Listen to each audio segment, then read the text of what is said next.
And howdy, folks. Welcome to Adventures in Alberon, our 5th edition Dungeons and Dragons game. I'm Joe Treff, your Dungeon Master for the evening, and I am joined by Matt, Miles, Allie, and Tina. This is our 5th edition Dungeons and Dragons campaign. We've been playing for I don't know, like 14 months or something like that, almost every week, which is insane also. Um, and we have a lot of fun with it. So before we jump into that, I do have a couple of announcements. First of all, Dib Bad Oep on Instagram, who is also known as Sophie Bischoff, did some awesome art for us, and it's on our Instagram, it's on our Twitter, it's on our Facebook, I think. But it's this beautiful scene of the flight of the Iron Hawk. I'm pretty sure I showed all of you guys already, but it's fantastic. It has Heinrich like sternly leading everything onwards, and like the snow going by, and it shows the actual Iron Hawk and like the structure of it, and then you have Croddick and Morwyn pushed together, and then Gunter flat against the ground. Uh, it's pretty great. So definitely check that out. She's an awesome artist, super talented, and we're really lucky that we got some work from her. Um, we're getting that in the mail too, which is awesome. It's like watercolor style, super cool.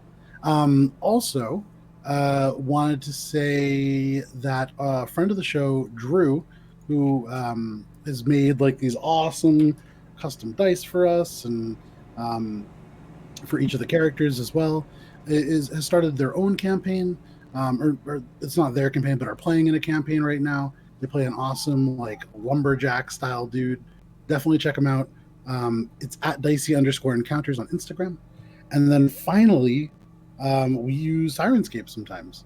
And that is what plays music and sound effects for Adventures in Alberon, with the one exception being our theme song, which was composed for us by 100 Take Wonder on Reddit. But with that, I believe that is all the announcements that I have for this week, nice and short. So we can get right into our recap.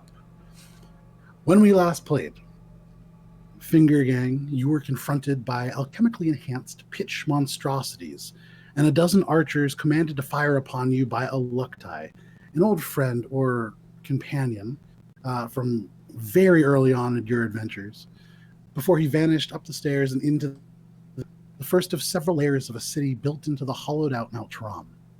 Gunter, you absorb the majority of the damage, taking arrow after arrow into the chest, a very Boromir like moment, as you pointed out, forcing you to flee back down the stairs, stripping off your armor and clothing that had been spattered by the caustic ooze. Heinrich, for the first time, you tapped deeply into your celestial connection and summoned a wall of fire that engulfed the oil, annihilating one and slaying several of the press gang citizens of Koltaram. Shouldn't be smiling at that. Not tone appropriate at all. Morrowind, you freed Helia Coldrot, the daughter of the crime lord Doldrum, deep below in the Undercity, and prepared to return when Helia revealed to you that she was there to do more than just gather supplies for the Undercity. She was there to steal several things from a rival clan that the Coldrots viewed as responsible for their fall from Coltaram proper, the Gold Glows. Amongst these, there were things such as a strand of beautiful diamonds on a necklace known as the Tear Strand, something called the Artificer's Heart, and the legendary Lenjar, the Tempest's Temper. Gunter, you confronted a very calm paladin all alone with no sense of danger whatsoever and attempted to behead him. You were promptly rewarded with some kind of a reaction and in a moment also hit with just how far from Cord's path you may have wandered, discovering that your powers seem to have abandoned you. You all eventually made it into the Ring of Iron. Many buildings of stone and scrap metal across hundreds of shelf-like structures braced by inverted domes that line the interior, cylindrical shape that's carved out from the mountain itself. In the center of this ring, looming massive above every structure and shelf, is a huge network of stairs, but you all set your sights a little bit lower. And after taking a rest in some sort of abandoned wash house, you scrambled, alerting a couple of enemies along the way, and made your way into the rat tunnels. The very tunnels that Master Gamble had told you all about back in Squall's End. And that is where we're going to begin tonight, as these walls of stones behind you and shut, leaving you for a moment in a very narrow, dark space before suddenly light takes the room as Heinrich, you cast light upon your gauntlet and hold it out, or your bracer and hold it out. Um, as the light takes the space, you can see a little bit better, but this is an incredibly narrow tunnel. The ceiling at times, and it's not very even. This is a lot of like packed dirt. There are elements of stone that you can see, and here and there, in especially precarious places, there are what look like very old pieces of timber that run up and brace, almost like a mine shaft. Um, I would say, Shay, you especially notice that there is along the floor the sort of pattern, not like an ornate pattern, but a pattern in the way that the floor has kind of been chipped and leveled and raised, that very much speaks to Gamble's style of doing things. Um, this is a much less elegant project than you've seen from Master Gamble before, definitely from something in his younger days. That being said, you now see in front of you, perhaps 20, 25 feet, the broken ground, a little bit uneven and hard to make out exact distances, but it goes forward and seems to split to the left and the right. It is perhaps 5 to 8 feet wide in places, although narrowing. There are places that get narrow enough that you do have to turn sideways and squeeze. Heinrich, for you especially, being the tallest by far of this group, um, an especially unpleasant, very, very tight fit for you. But what order are you guys taking, and what do you want to do? Do I know that these were the tunnels that Master Gamble, like, I can't remember that conversation if I was part of it or not. You were not part of this conversation. Okay. This was, yeah, no, you didn't hear too much about the rat tunnels. Okay. Would I recognize this, having worked with Master Gamble for a bit? Make an intelligence check. Why not? That's a 15.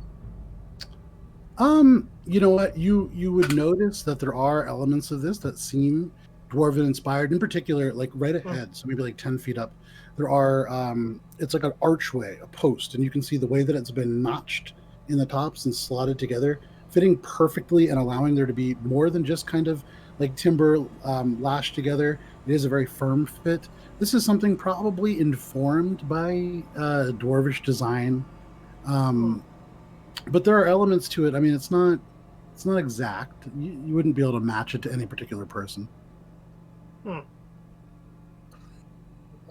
Good stuff.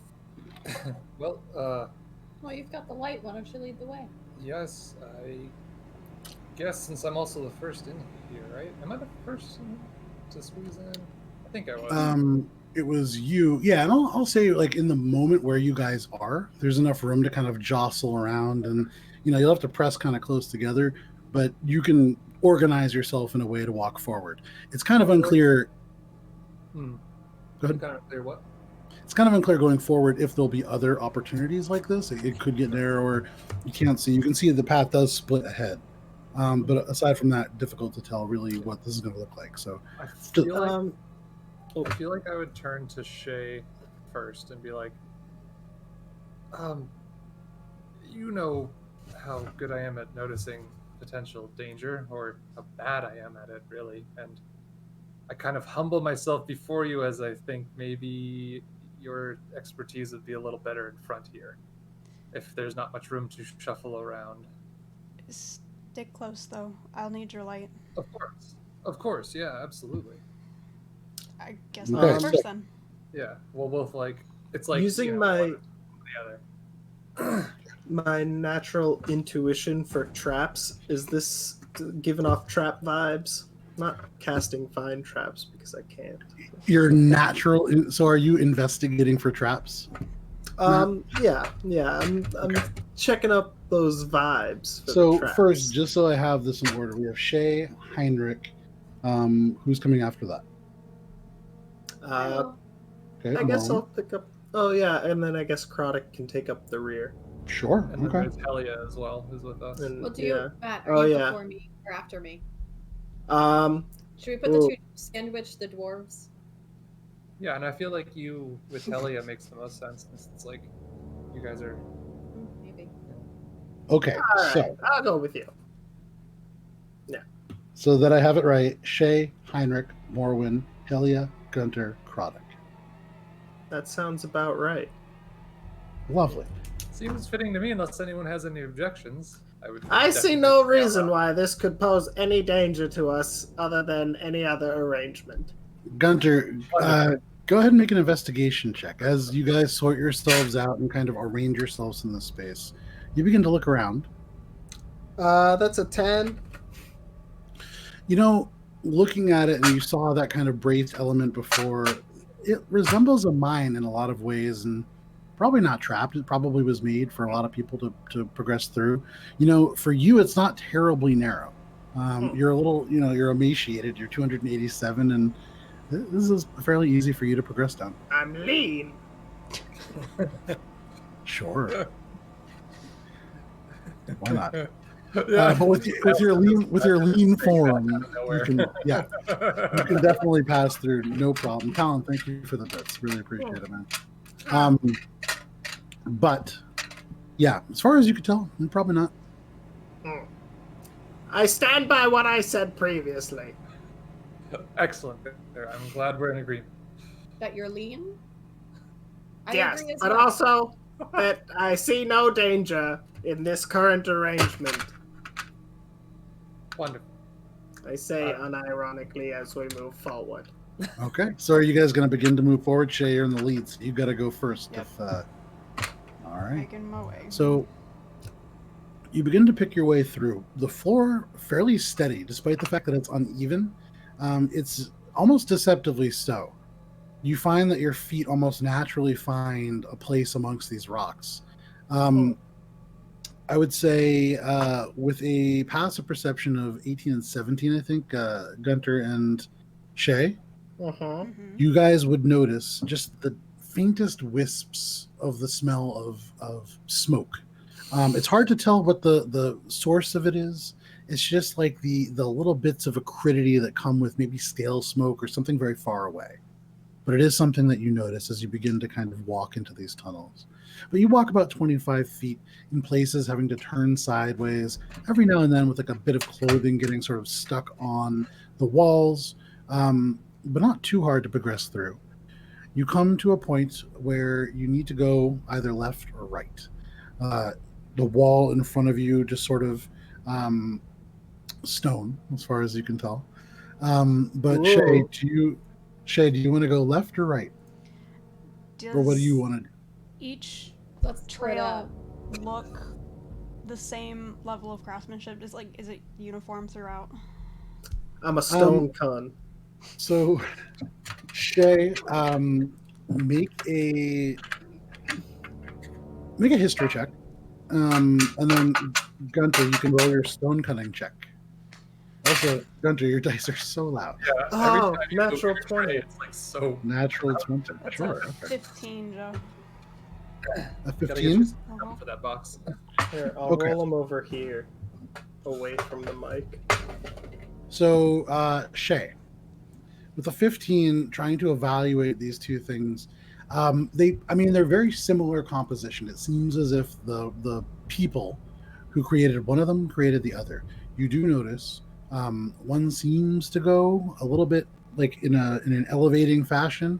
The other one seems to stay level. But that one you can see goes 40, 50 feet beyond and then kind of curves to the right. Gunter, with a natural 20, this particular stone, give me 1 second here. So it's a really interesting rock, actually, for this particular place. It's called travertine. And it's kind of like a limestone. Typically, you find it in a place that has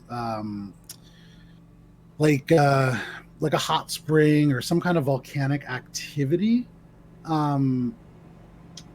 It's very odd that it would be here, and you can see that there are like elements of it streaked and slashed through with the natural 20, like an element of granite that seems to be more of the not natural, but more of like the kind of foundation rock here. And is there a name for that one that I would know?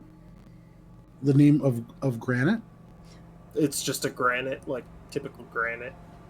Yeah, I mean it's predominantly white with streaks of dark gray and flecks of black. Stone. That's your rock. It's your natural go-to rock. Very curious. And you said natural 20. I would say you also notice the path to the right. Give me one sec here. All right. So the path to the right, you can notice that there are little bits of not like sparkles, but shimmers. And as you begin to look and kind of get closer to the wall, you can see there are flecks of almost like iron. And some element of what's it called? Ferric metal, some kind of like an iron alloy or something that seems to be deposited here and there. You would imagine that there is more iron-rich material naturally found in the path to the right. You can do with that information what you will, but that is the pretty much exact composition of that stone. Wonderful. Huh. Some sort of volcanic activity, maybe? Gunter's just mumbling to himself now. Like as you're he's volcanic, and they'd be like, are we in danger? We're always in danger. Gunter. Maybe the right path. Gunter. Ah! I'd turn around and be like, Gunter, you seem lost in thought. What is it that just grabbing your attention? Well, the stone on the right, there's it's more iron rich. Seems like that was maybe not mined as much, and then the travertine over here is usually found near some hot springs. I remember last time I saw that was on the way north. 140. Oh well, okay. I mean, lovely beaches. Do either of you have any insight into the way we should go? I believe our general path is up, correct? I'm gonna try to. I would have. Hell yeah. I would guess that the further down we go, there's probably gonna be less mined. So the right has some more iron, which means probably not as mined. Maybe it's further down, but maybe there's also good stuff down there. You never know. Our goal is up. Just good stuff. Correct, Up, Helia. yes. Good stuff. Helia, correct. Our goal is up as high as we can get. Right? We were going. She kind of leans out from behind Gunter. Yes, that's right. We're going to the Circle of Gold. Right. Up would be best. We're going left. Okay. So the up path. Okay, so you're going left? Mm-hmm. Whichever one goes up. So you're going right. Right goes up? You're going right. Yeah, right goes up. Okay, we're going right. Okay. So you guys turn to the right, following Shay's lead. Shay, go ahead and make a survival check as you begin the first jaunt of this journey. That's a 17. Okay. Let me get to the right place here. So you walk for about 10 minutes, and Gunter, you're beginning to see more and more of these traces of iron. And after maybe about 10, 15 minutes go by, and you begin to notice they're changing. They're still there, but there are elements that are a little bit, they look older, more worn maybe, or more exposed to oxygen and moisture over time. But something about it is definitely changing.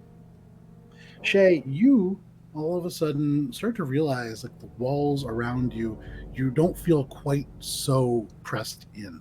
For you, somebody used to living atop the mountains of the north, these beautiful open skies with swirling snow and oftentimes the aurora overhead, this is an incredibly oppressive feeling. But you're realizing all of a sudden they're beginning to open up a little bit. And you find that in front of you there is a space, not a room per se, but almost like a natural cavern that this has sort of emerged into. There are two paths out. One is very peculiar because one looks very, very unnatural. It is almost shaped like a very narrow, squished and elongated oval.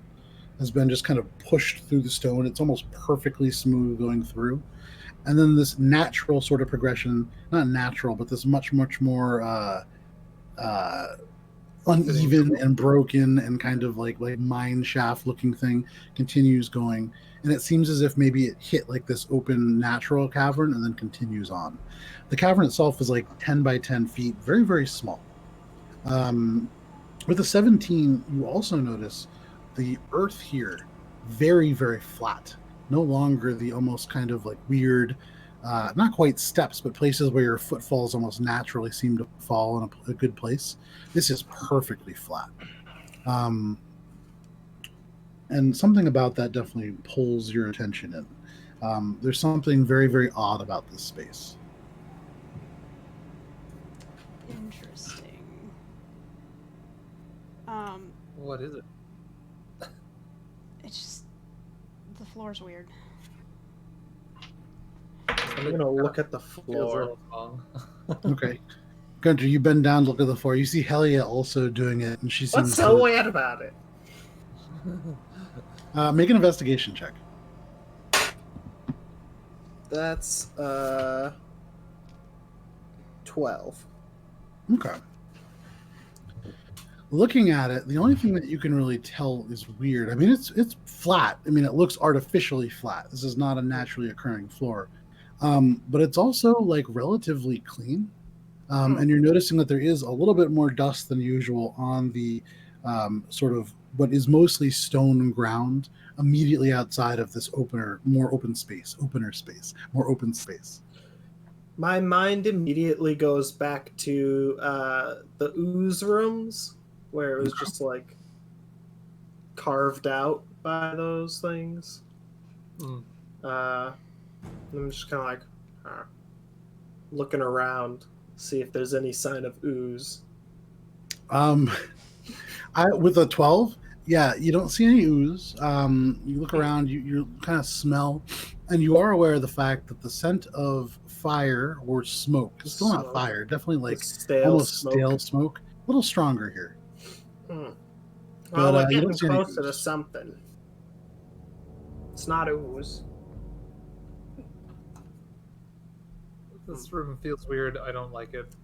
I would rather go back and potentially not go up. Well, I guess Oh, it you wouldn't mean like hurt. We didn't go too far. We could at least maybe see what the other tunnel around that bend would show us. Well,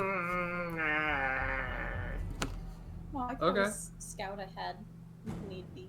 Okay. But, I mean, be incredibly careful. You shouldn't go alone.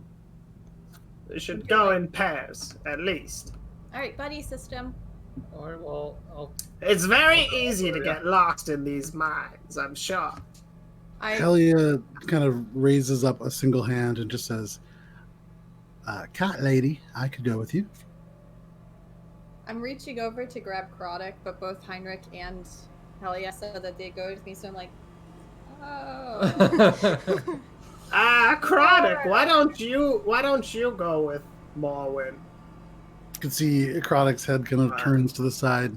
And he's, his wings are kind of jammed in. You can see elements of the feathers kind of ruffled out from where they're like pressed in by the actual wall that he's still standing near. And he looks and just says, "I am not the most stealthy here." Oh yeah, but it'll give you a chance to spread your wings a bit. And he also can't see in the dark.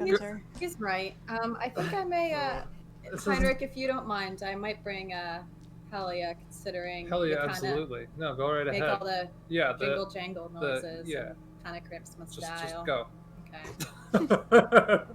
So you want me to? Just you two? You're free to come along, Gunter, but yeah, you can come. I think I'm gonna. I look back at like Shay and Heinrich. I think I'll come with you guys. Yeah. So it's just me and the kids. No, I'm just kidding. You and the kids. So, Morwen, what do you want to do? How do you want to approach this? First of all, I'm gonna go. I'll just let me go first. We'll go single file, but I will go first and like maybe Yeah. a few feet ahead. Scouting party. Scouting Elliot party. turns around. Gunter, why Ah, don't you go second, then I'll take up the rear. are you sure? Well, yes, that way we can protect you from both sides. I don't know if I'm the one who would need protecting. She looks at you, her eyebrow going up. You can see she looks like she's maybe in her like early 30s, probably in dwarf years, like 80, 90 or so. But you are this like shriveled old, completely bald, save a single hair coming out of your eyebrow. Recently equipped with this somewhat ill-fitting armor, a I jagged tightened it up. hole kind of ripped in it, still like stained. You got most of the blood and the dry Most of it bits out, off. but there's a stain. It was there for a couple months. It wasn't And- my blood. It's Well, I wine. know that. Either Oh. way, you're a little bit on in your years. Oh, That's well, alright. you try being 287 making it down through these mines. Well, if I'm very lucky, I will. Ah, But I'm well, just- I'm more than lucky. tell you me are. what. You're I'm experienced, gonna- and you're I'm- okay. You're walking out. So Gunter, you kind of push Morwen aside. You No, can see no, no, no, Morwen no, no, no. I'm going with behind Morwen. Morwen, but Okay, yeah, fair enough. I'm done talking with her. Okay. Morwen, you're gonna go stuck? Yeah. Okay, so go ahead and make your stealth check. Kelly is gonna go with you as well. That sucks. It's a 17. Oh, but Oh. Gunty got an 18. Okay. So my all God. of you, very quiet. You creep forwards and into the dark, and Heinrich, as you kind of hold up the light from your bracer, initially catches them, and they just kind of go beyond the radius of it and disappear. You guys progress out into this room, or you know what? You would imagine that's what would happen. But Morwen, as you take this first step in, I need you to make a dexterity saving throw. Uh-oh. Yes. And Gunter, I need you to make one as well. Oh, okay. Well, you're. Uh-oh. I mean, 28. 28. Okay. Yeah.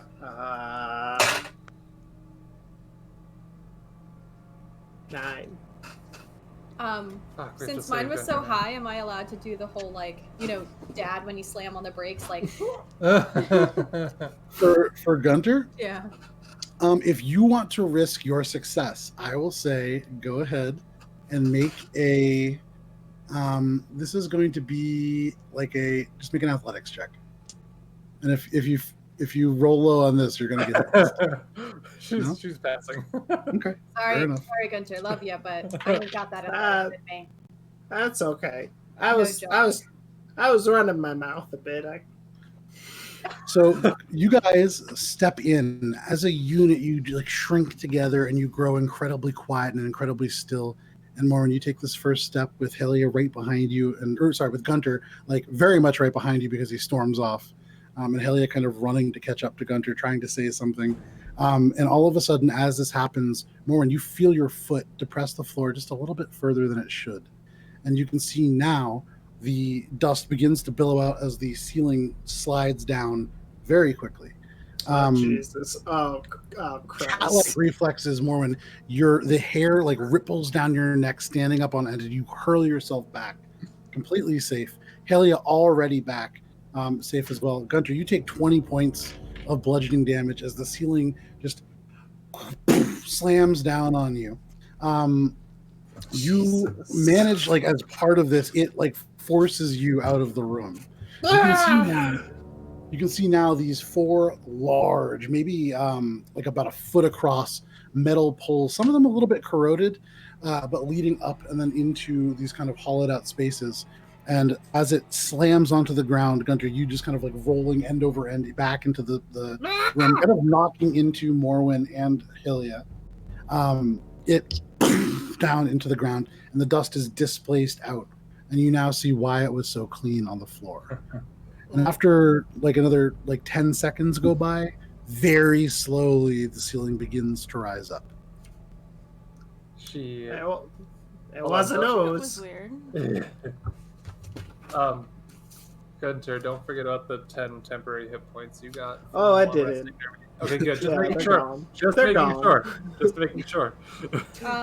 Yeah. So is it just like a solid like brick of a ceiling, or is it like a plate? You just the plate, and then there's like 4 iron rods. Oh, so then Yeah. could we run over it? Well, here's what I'm thinking. I mean, you would imagine, You're yeah. there. It's very So, slowly We're rising right up. there. You know, Yeah, it you probably guys- would be pretty you nice guys to made it. have. Like a foot into the room. Yeah, how Oh, could I it'd be miss pretty that? nice to have someone who could fly across right about now. Well, less Oh, that and more. I agree with someone with big muscly arms and a handsome face. No, I I have was a talking about Chronic. I have a question. How much while it was down was I able to get a decent look at it? I mean, you still can. It's rising very Right. slowly. Like you guys like- could walk across, probably. Right, or do it again and time it. Sure. Yeah, I guess the distance between here and the other side is, you said, 10 feet. Yep. And currently it's going up incredibly slowly. Yeah. So I mean, if you're sitting there and timing it, and you sit there and go 1, 2, 3, Oh, I don't you have would to imagine literally do it's like Okay. yeah. It seems like it would probably go up in about like a minute and a half, give or take. You're looking Okay. at like 90 seconds. But it's easy to get on top of this platform and walk across. The platform itself is only like a foot and a half thick. Good, that's So all I yeah, was you can just step up onto it. I have a suggestion, everyone. I'll stand here on this pressure plate to see. And if you it guys are stays- watching. It's like kind of like still slowly rising up. Yeah. Well, not time. Speed isn't everyone's strongest asset here. What are you trying to say? I'm slow. So, You show us yourself. well, yes, I include myself in the we. But if this does what I think it does, and then I step on it again, I go over to where the pressure plate is and just like step on it. Okay, it's still not all the way up, and so as you step Yeah. on it, nothing happens. I see. Well, that's what I was going to ask. Ah, there we go. So just activate it and then run across. We're good to Pretty go. much. I was going to offer myself to like stay behind and keep it down to get you guys across, and then I would run over. But if it seems like we can all make it across, why don't we all just run across next time after it gets all the way up? Still like going, and then another You know 20 what? seconds go by, and it just back in place, and the whole Over-planning. floor, That's our the MO. whole floor just back up and shifts maybe an inch up again. It seems to have reset itself. Does everyone like this idea? Is this okay? I'd like to keep Yeah, moving get as it quick over as with. possible. Let's do it. Okay, Let's do cool, great, wonderful. I'm glad we're all in agreement, and I step on it And then and back out. slams down. Yeah, you back up, and Yeah. like right in front of you, the wall immediately shifts down and slams into the ground. Cool. And you guys, if you would like, can just walk right across. Please. Sure, as a group, Oh. without any issue. Oh, go Yes. ahead, Morwen. I'm just gonna scream, I'll race you, and I'm gonna race.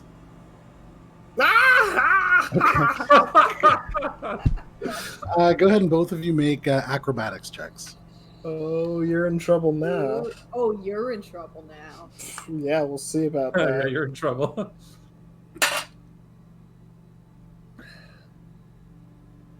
First, what's your total? Because I want to see if that even beats what you rolled. 15. Nope. 30. Literally So- double. There you go. So, Sorry, I'm an expert Morwen, in acrobatics. Morwen, you yell out, race you, and you see Gunter right as he goes, and he starts going forward. You're already gone. And it's a very narrow path that you guys are at the mouth of, so you just disappear off. Gunter, My you favorite hurry to face catch of up, but everyone. no, you hurry to catch up, but she's gone, man. I mean, you don't even really see her anymore. Still came in second place, though. Helia streaks by you as well because she's Still came actually, in you third. know what? Yeah, for sure, she streaks by you. She's also an expert. But yeah, you kind of totter over and race.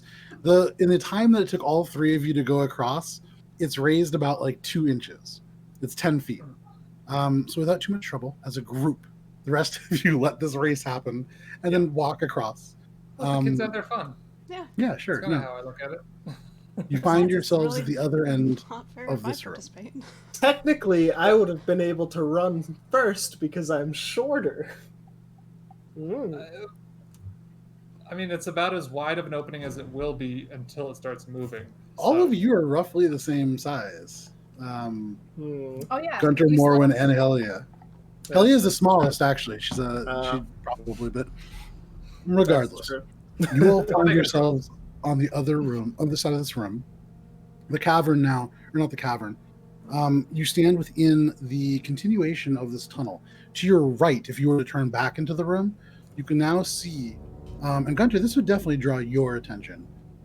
That weird kind of narrow oval cavern, the elements of iron on the inside on either one are like incredibly smooth and shiny, as if something burned its way through this rock. And you can actually see now it reflects as you kind of shift and Heinrich's gauntlet kind of moves. It's almost as if the walls are like glass. Oh. This has been melted down. But that is, you'd have to, kind of go back in the room and hook around while or before it closes. Right. But if you would like, you can turn around and just continue down that path. I'd assume I probably would be behind Gunter in terms of the marching order forward. Yeah. Right? Okay, so I'm just in your way, and I'm like, oh, you see something cool? That's great. Wait, why would you be ahead of him? No. Because You we guys No, came because- last. ran across. Yeah. And then we came in last. So let's, we're technically still behind you. let's should we keep going this way? That Yes. wasn't. But that looks something dangerous. Could have made that. Well, let's go Well, away then from let's it. not investigate it. All right, on we go. Go on, and I start like kind of shooing. You shuffle him away. Who's still same marching orders before? Shay, you leading? Is there enough room to like reorganize? Because they went in first Ooh, across the room. Sorry, hang on. I'm having some technical difficulties here. My Oh, headset, your which is headphones now okay? screaming at me. It's all right. I fixed it. Cool. So, thinking about it, could you say what you said again? Sorry, I totally missed That's it. fine. So the marching order, I feel like, unless we can shuffle around each other, right? The tunnels, are they wide enough here? To like, They're a little wider than they Hey, were excuse me, before. just gonna sneak So, right by you here. Yeah, you can shuffle your order around without any problems here. It would be very uncomfortable to walk two abreast. You could do it pressed into each other, but you can move your order, no problem. Well, I think it's just because currently I'm in the lead, but I don't want to be in the lead. Yeah, we'll just reorganize into what we had before, unless anyone else has. Hang on. Man, I'm having some real technical difficulties today. I'm a much Oh better my lead word. at sea than on my own. I think there's pinched cable or something. Yeah, it's a pinch cable. I got it. Okay, so I would say, Morwen, you want to lead? No, she's I don't moving out of the wanna way lead. so we can get back to our original order. Fair enough. Shay, as you begin to lead, go ahead and make a survival check. Begin to progress down these tunnels. They do seem to rise a little bit more now. They seem to kind of twist and go around elements of stone that are maybe stronger than others. And so the pathway was kind of forged around it to make room and make it a little easier to progress along this way. So there isn't like a straight away and like there's no right angles, but it seems to be kind of very wisely carved in the path of least resistance. What did you make for a survival check? 15. 15? Okay. You walk for another 15, 20 minutes. And you're beginning to now smell that smoke a little bit less stale. And it is a little bit warmer as you progress.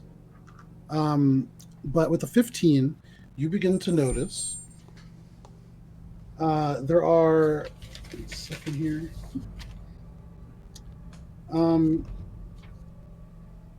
Areas here that are beginning to get like even more rusty. And Gunter, you're seeing this a lot stronger than you were before. Before you had seen elements of the little iron deposits look to see some kind of weathering. This seems to be a little bit more aggressive. There's something either in the air or in elements of moisture, although it is very dry, that seems to be corroding stuff at a faster rate. Or something has been applied without really kind of delving into it too much. It would be difficult to tell. So hang on one sec. I gotta reorganize this because my cords are killing me. Every 5 seconds is just high-pitched feedback shrieking at my ears. I'm Yeah. Okay, I got it. So, what do you guys want to do with that information? We're like,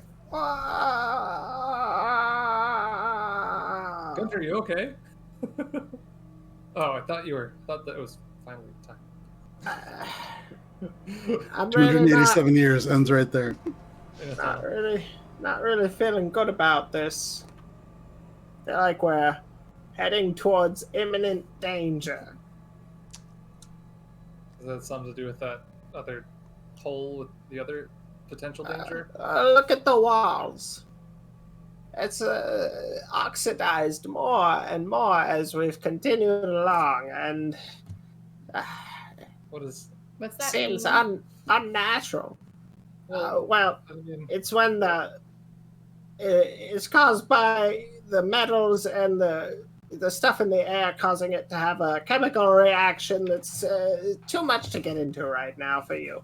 how is But, that? you know, I mean, these tunnels weren't naturally formed, so the whole thing's unnatural. right. But what I'm saying is that it's getting warmer. The smoke smell is getting stronger and less stale. It feels more active here. I think that we're heading towards something that we might not want to be heading immediately towards. Well, okay. Should So we should we backtrack? or should we at least scout? I think we should be cautious moving forward. Anyone? I will say that I am going to be cautious, regardless of your choices, Shay. I'll be cautious for once as well.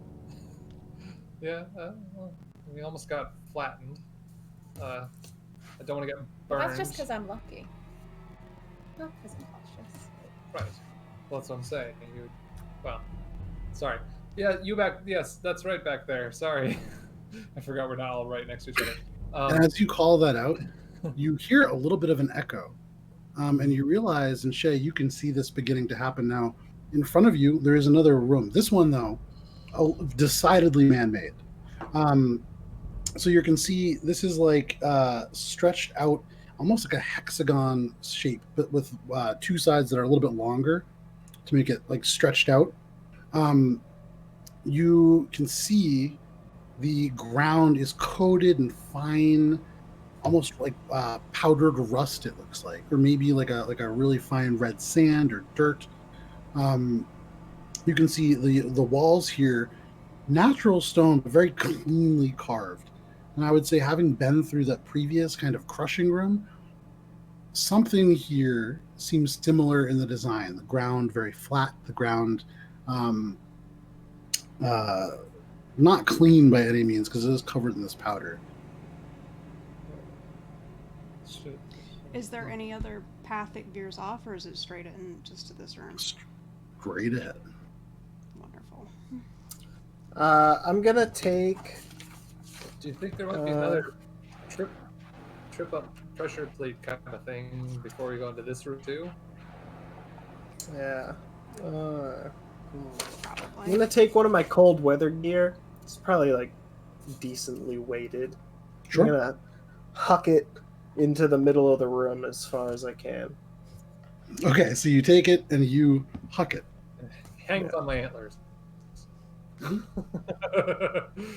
I say, duck! And I duck. You duck. Your antler is going down and over you. The cold weather gear onto the floor. And as it does, I would say it weighs more than 20 pounds. All of a sudden, from the top, you can see. So originally, actually, none of you really looked up, but it is just black. No one's investigating. I know.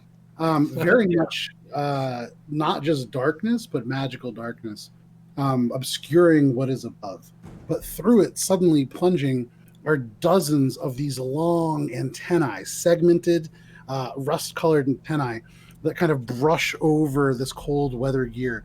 You can see, and Shay, you especially, this pops out. These antennae, they seem biological in origin, but they're attached to these little, very, very clever kind of like levers that kind of artificially move them back and forth.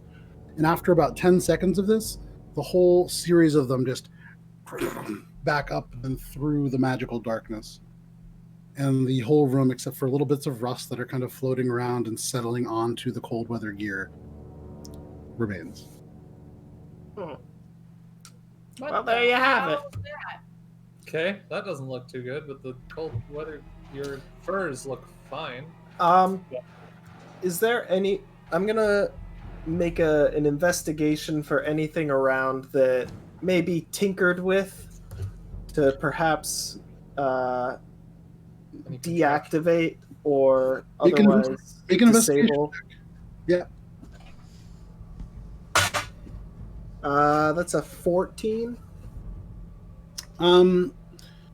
With a 14, you look around and you can see the room, the wall's very smooth. The floor, obviously, there must be some kind of... you don't see any evidence of a pressure plate, but there must be a trigger to this happening. You kind of look up and there is this magical darkness, and you would imagine probably there is some kind of mechanism above it. Maybe that is why it is hidden. Hey, Craddock, you think you could get me up there? Craddock, from his rear position in the line, kind of looking over Helia, looks up and... Yes, Gunter, if I could somehow get by, I could get you up above. Why? I think that's how we'd have to disable whatever's doing the sweepy eye thing. I think it may be too far for me to throw you, but I could fly you. Well, that was what I was thinking. Why would I ask you? You have wings. Very well, Gunter. Excuse me. And you can see Helia kind of just does this like, oh, and kind of like crams herself up, and it takes some jostling for it to happen. And you can see Helia's not super happy about this, but she does manage to get by and eventually gets to the edge here of the room. And it is, if you guys will allow this, because Heinrich, you are kind of like blocking this if you want. Yeah. I'm like, is this a good idea to just fly up into that? It'll be fine. Right into I would be careful. I just said I advise caution. Yeah. Being cautious. By flying into blindness. Craddock, be cautious about it, okay? Gunter, Also, what are you going to just- do when you get up there? I'm gonna go, think around a bit. Try to turn it off. What? How? And how do you know that when you fly up there, you won't fly right into those things and die? Because there's gotta be something that activates them. Yeah, it's but probably by going into the parameters of their view, but there's also some reason for this darkness. Right. Craddock kind of leans in a very bird-like fashion. I'm curious, okay? I'm curious. For what it's worth, Gunter did amazing work with Master Gamble on the machine we used to get down here. Yeah, we didn't die because of that. You're welcome. That is not my concern here. What is you'll be flying up, not being able to see into basically a nest of whatever those things are directly. I can't imagine there'd be much room fine, left. chill out. I It'll light up. be fine. It's magic darkness. Oh, We'll be fine. I was gonna. Yeah, well, you can still if you want. There is this kind of, as you guys argue, of a flint and steel, and all of a sudden, this torch lights, and holding it up, it is still magical darkness, but a little bit brighter now. I'm gonna take it because I don't want Morgan to feel bad. They're like, oh, thanks. Thanks for that. And you see like All right. in the light, you see before like I'm trying to do a happy grin, but it comes out really creepy and menacing. Before Yeah, Gunter very forced. Before Gunter charges to his death, can I just look around this room too? Are there any exits? Make Just a perception Just know check. the shape of the room. There's like Make no a other perception check. obvious I mean, doors. As far as you can tell, without really kind of taking a gander, I mean, 11. There is something else. Looking around, you can see there is also like a slight lip, and then kind of looking at it, it might just be like rust piled up. It's hard to tell. But there's no other obvious opening that exit this room. Okay. All right, on we go, That end. If there's no exit, then why are we going in? Oh, sorry, there is an exit. There's one exit. Sorry, Yeah. it continues on through. Okay, But aside from that, there are no other. That's There's no all. doors. There's no. Yeah. Yeah. So like if we were to walk straight, unimpeded, we would just continue through the next series of time. Correct. That's all. And that's how far across, you said? Looking at it from here, it's like maybe 30 feet down the entire length of it. But that descending bit of like antennae is maybe like 15 feet across, and it's almost like a circular group of them that just kind of come down. So it doesn't fill the entire space. Aha. It is wide enough to kind of cross it, but it doesn't fill the entire space. I'm It's gonna like a have. car wash. I'm gonna instruct Krodik to fly me up, staying out of the range of where they came down. Okay. Yeah, no problem. So Gunter, Fly me on up there, buddy. well, Gunter, if this is the way that you would like to go, and he, I mean, I would not like to. I would like to go back down, but and all of a sudden, dude, Gunter, you feel your body swoop Ah! up. And Oh, two okay. surprisingly strong arms. He cradles you like a child, and there is kind of a as the Aarakocran wings flop up. The dust of this rust swirls around you, and you go up, and the darkness approaches rapidly. And for just a moment, you go blind as you pass through. And Gunter, you just take a flat 3 points of force damage as you slam your head into the rocks. It's like maybe like 6 inches of clearance here. And you can hear below you, although you do not see him, Krodik just go, oh. And you sink a little bit again, your eyes just above the darkness. Looking out, you can see this is almost like a domed ceiling.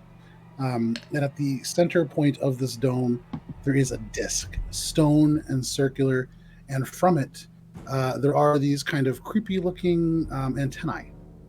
And above that, you can see there is like an element that attaches it, which seems to be maybe steel or iron in this dark. It's very dark here. You are above magical darkness, and so the torch does not penetrate it. Heinrich's light does not penetrate it. The so you're torch that I'm seeing, carrying. are you carrying a torch? Yeah, Yeah. because I took Oh, the yeah, torch yeah. from Morley. I didn't realize that. Sorry, my fault. So then, yeah, you illuminate it well, and you can see this steel pole goes up and into the ceiling. There appear to be some kind of cords that attach it, and maybe severing those would drop it down permanently. But yeah, make an investigation check. Ooh, that's a 4. Yep. I'm gonna relay what I have discovered to Krodik. I'm like, hey, fly me up to those points there. I'm gonna try to like disassemble it to make it come down. So for the rest of you who are hearing and seeing the of Krodik like hovering, you can see like kind of his belly and below. You can see all of a sudden it's like he's clipping into the ceiling of darkness. Yeah. The legs just kind of fade, and suddenly the feet just disappear out of sight.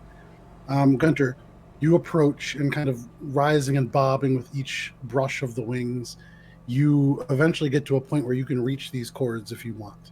They're kind of braided metal cables, 2 of them. What's the best way to take this down safely with like can I use my tinker's tools to like unscrew a piece that would cause it to come out, or You can should I try. should I just cut it? I mean, it's up to you. Well, I'm like looking at it. Okay, make an investigation check. What seems like the best approach to disassembling this? Natural 20. Natural 20. So it's not so much about there being a best. If you cut it, it will fall and will slam down to the ground, and that's that. You could, if you wanted, looking at the way that this cable is braided, if you cut one of the braids in both sides, it will whirl, unwind. Unravel. It will slowly kind of rotate its way down to the bottom. And you would imagine then, should you want to reset it, you probably could. But you could disable it in either way. I'm gonna disable it in the more sophisticated way of letting it wind down, so that it might appear more impressive. So Gunter, you go up and you take out your tinkerer's tools, and with your little dwarven hands, you get real in there. And thank you, Blue Box RPG, for the sub and the bits. Wow, very generous. Thank you.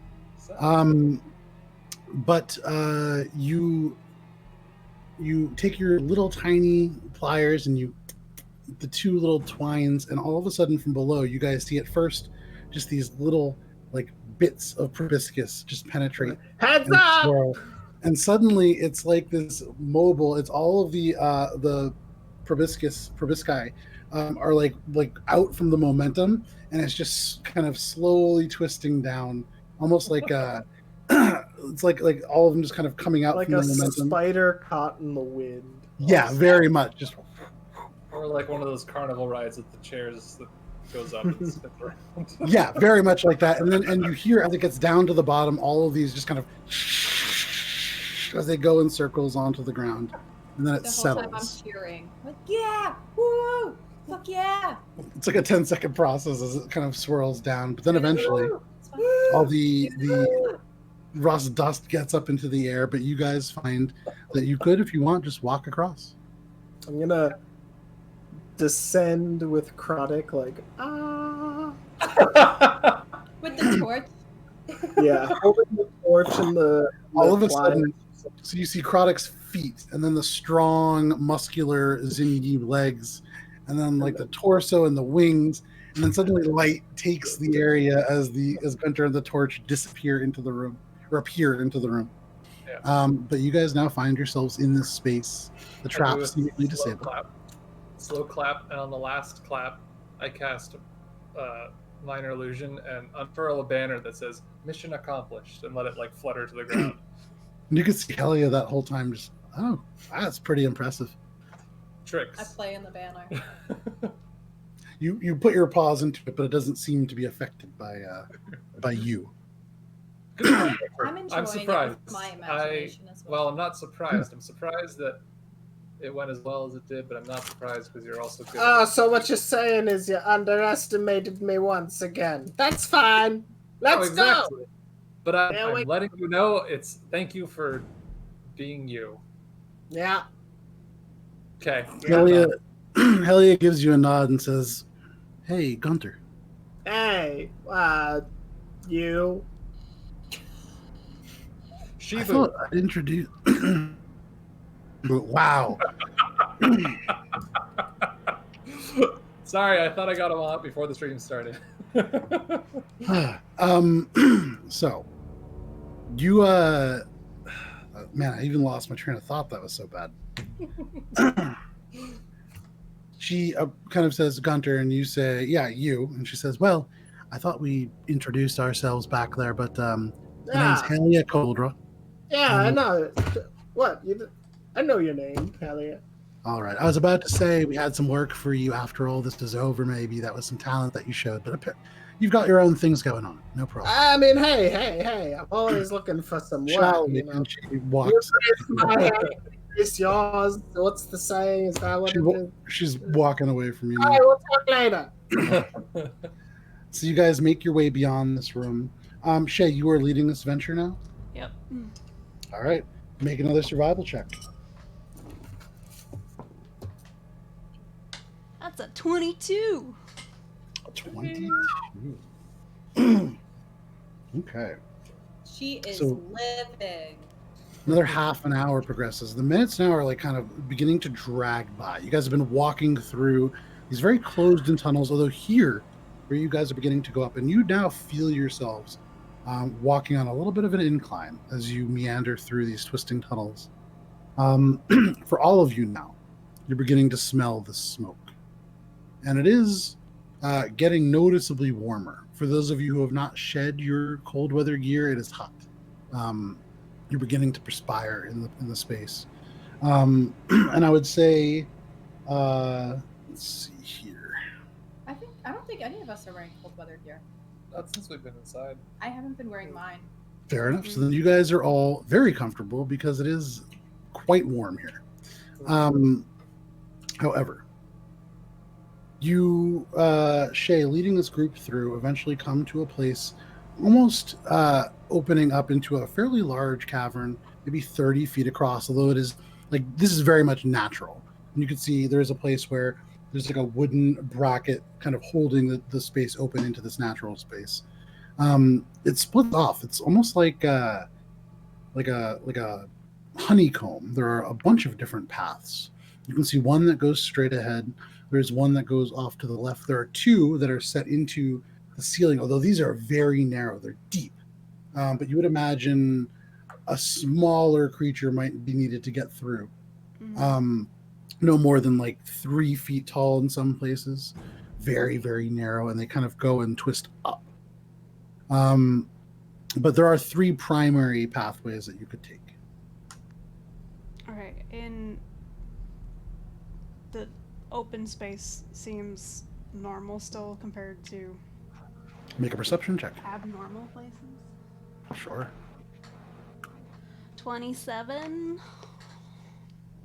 With the 27, this cavern seems natural. So here, the floor is a little bit rougher and a little bit more difficult to traverse across. Okay. You can see in the bottom, sort of like right part of the room, because it slopes down a little bit, there are elements that seem to be like caved in. So maybe this once expanded further, but has been condensed into this smaller room.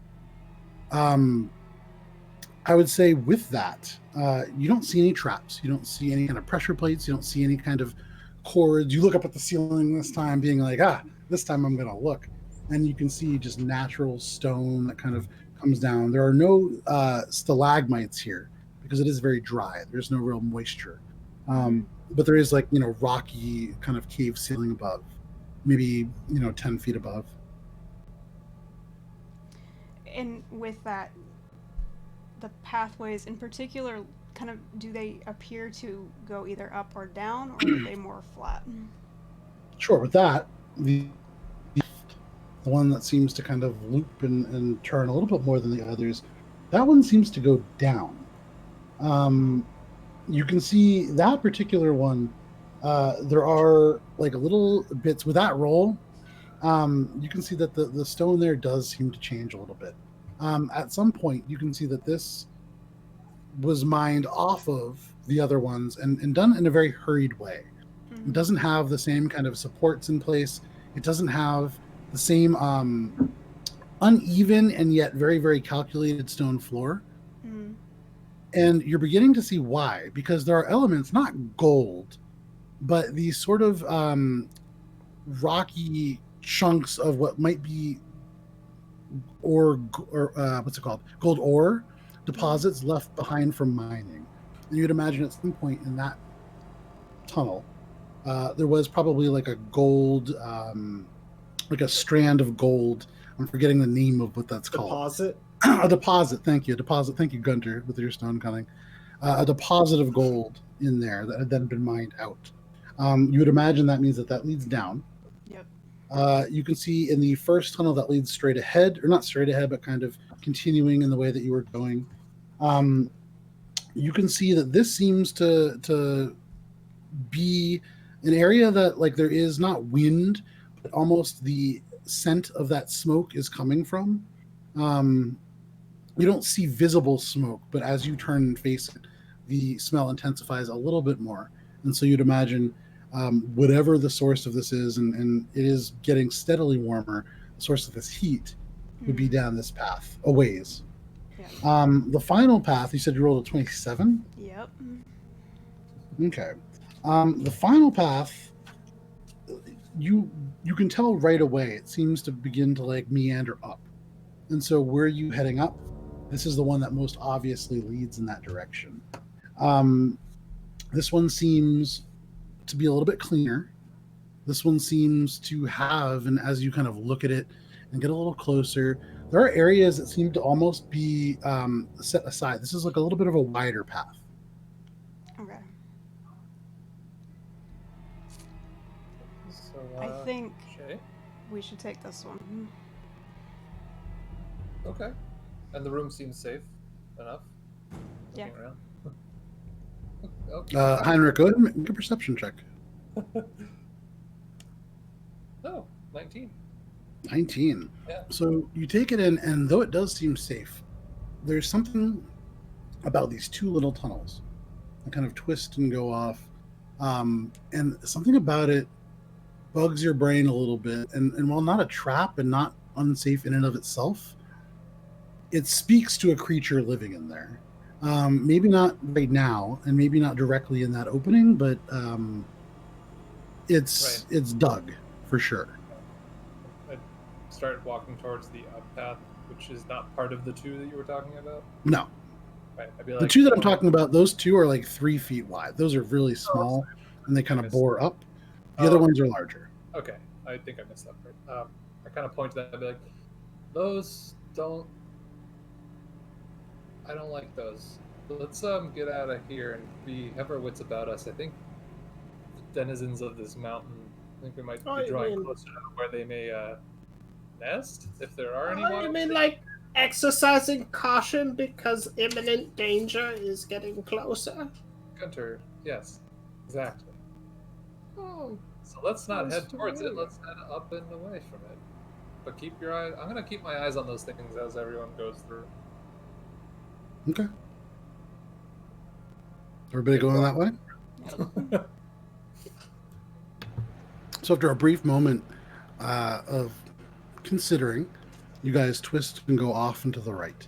And as they go through, Heinrich, you keep your eyes on them, and you keep expecting something to come out.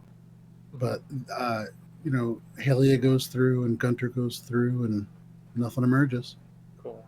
Good. And I slowly walk backwards towards the tunnel that everyone went in. And then Okay. You walk backwards, and the light in the cavern that you leave behind slowly withdraws as you do. And there's just darkness behind you. Nothing seems to come out. Nothing seems to follow you. Good. You wait for a little bit, and it stays fairly quiet. No issue. And Shay, you kind of are like looking behind you. You see Heinrich kind of coming back, and Heinrich, you kind of turn back, and your group continues. And you pick your way through these dark and narrow caverns, although they are wider down this path. There are areas that get almost like 15 feet out. And I would say, they like almost like set up as like little aside. They're not quite chambers, but almost areas that would allow for people to pass in two directions very easily if they were coming or maybe transporting things. But your group progresses a little bit longer.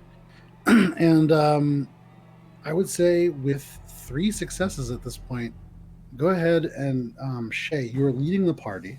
Yep. So roll for me a D12. D12. Yeah, weird dice. Weird dice for a monk. Yeah. 10. Okay. Nice. Maybe. Me. It's interesting is what it is. 10 dragons come down. Yeah, that's what's going to happen. So the first thing that shifts as you guys are walking is the smell. It's no longer sort of like the dank, dusty bits of cavern mixed with hints of acrid smoke. The smoke is beginning to step forward and take on the dominant role. And it's even more than that. As you kind of get closer, there is like this almost like malty sort of smell, just whiffs of it. Gunter, you noticed it first, and Shay, you afterwards. And after walking for about 30 minutes, I would say, Heinrich, you also begin to catch. And Heinrich, growing up in Port Quinn around, Proust Pale Ale Brewery and spending a little time in the Cold Harp, you're familiar with the scent of distillation, and that is what you're smelling. There is a very notable change in temperature too as you guys are walking along. It is getting warmer. And I would say as the tunnel had widened out over time, suddenly you're aware that it is getting narrower and narrower, and you're coming to a place where ahead it kind of goes up very steeply, maybe like a 65-degree angle up, Oh shit. and the pathway narrows, and now the wall's very clean in this stretch, and they go up to a place where you can see just little what look like almost slits of light, of little bits of like fire light beyond that come down and through. You can see bits of smoke coming through that.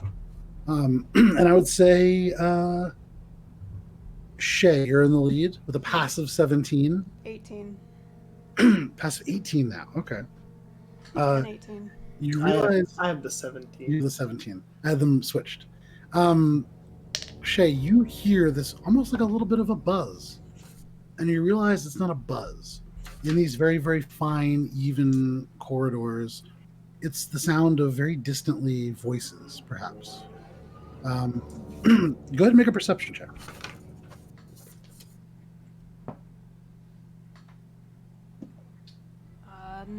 19.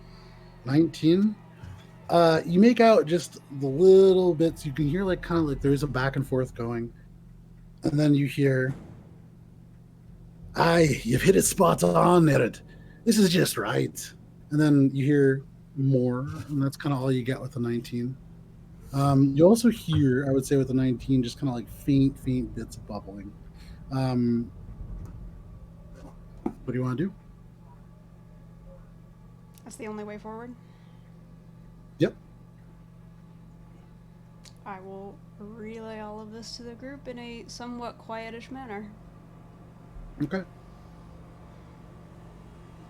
I think we're going to be exiting into a brewery by the sound and smell of all of this. Oh, that sounds pretty nice. Let's go. Yeah, it's not a bad place to end up. Well, if we're not welcome, it's a terrible place to end up. Oh, but I mean, if breaking and when entering have you is so ever frowned upon. been unwelcome in a brewery? There are a number of ways that could happen, but by all means, if you'd like to go first, I kind of do a gesture up this steep incline, which I'm not even certain I can get up without falling.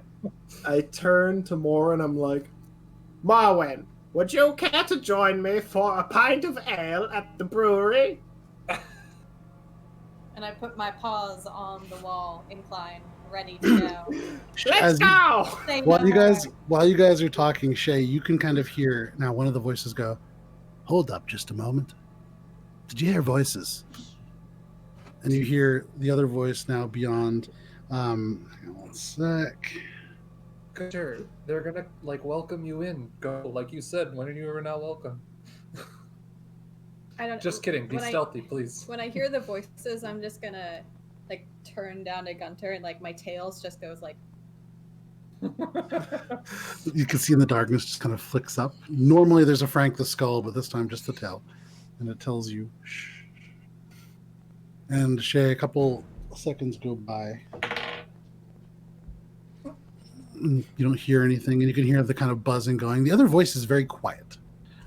Difficult to make out what it's saying, but conversation continues. They don't seem to be too aware of where you guys are coming from. However, if you guys do want to progress forward, it kind of goes up at a 65-degree angle, and at the top, there is maybe like a 3-foot little divot, almost a tunnel, but it's only like 3 feet tall, about 3 feet wide. It's going to be a squeeze for any of you to get through, and that is where it looks almost like a grate on the other end.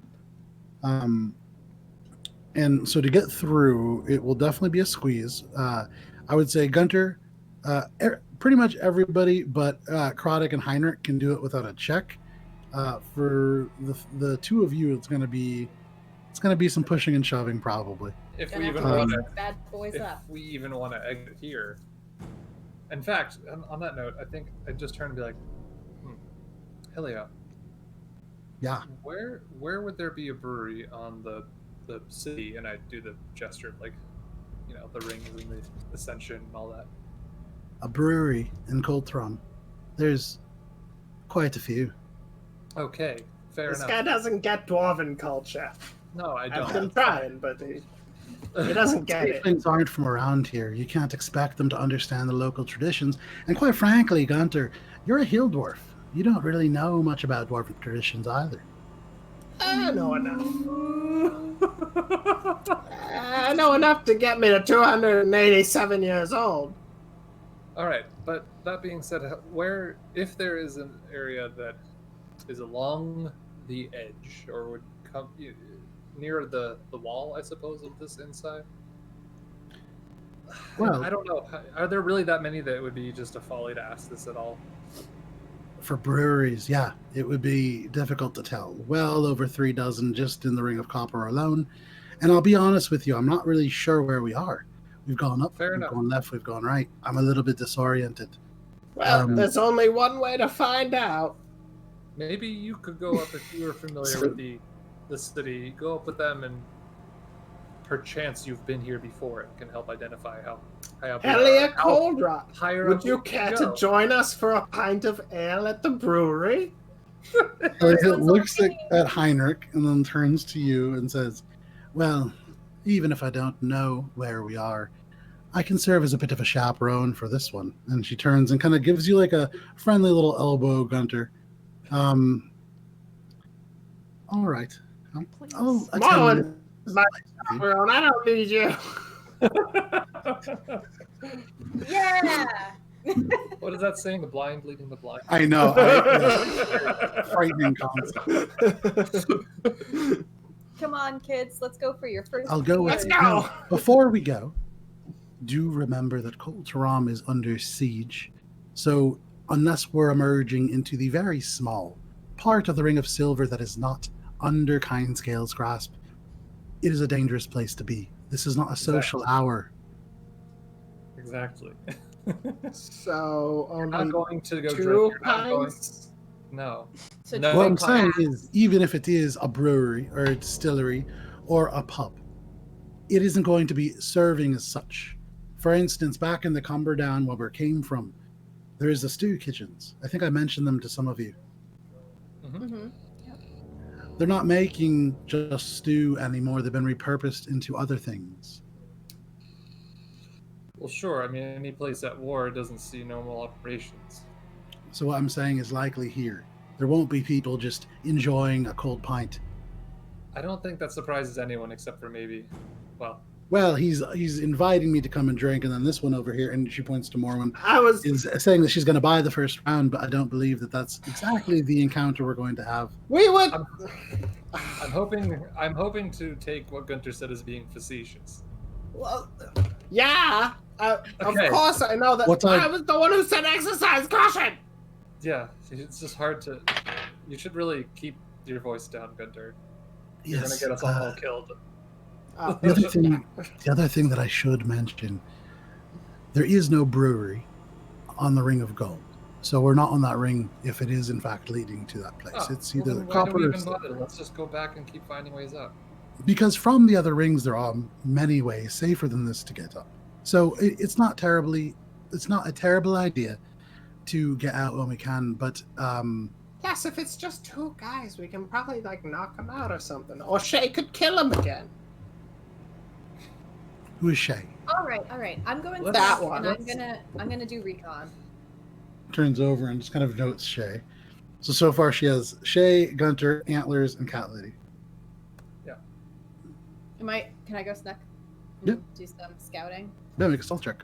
I'm snuck as well, and I'm climbing up behind, but Gunter, probably make a- much make a- slower. Make a stealth check. 19.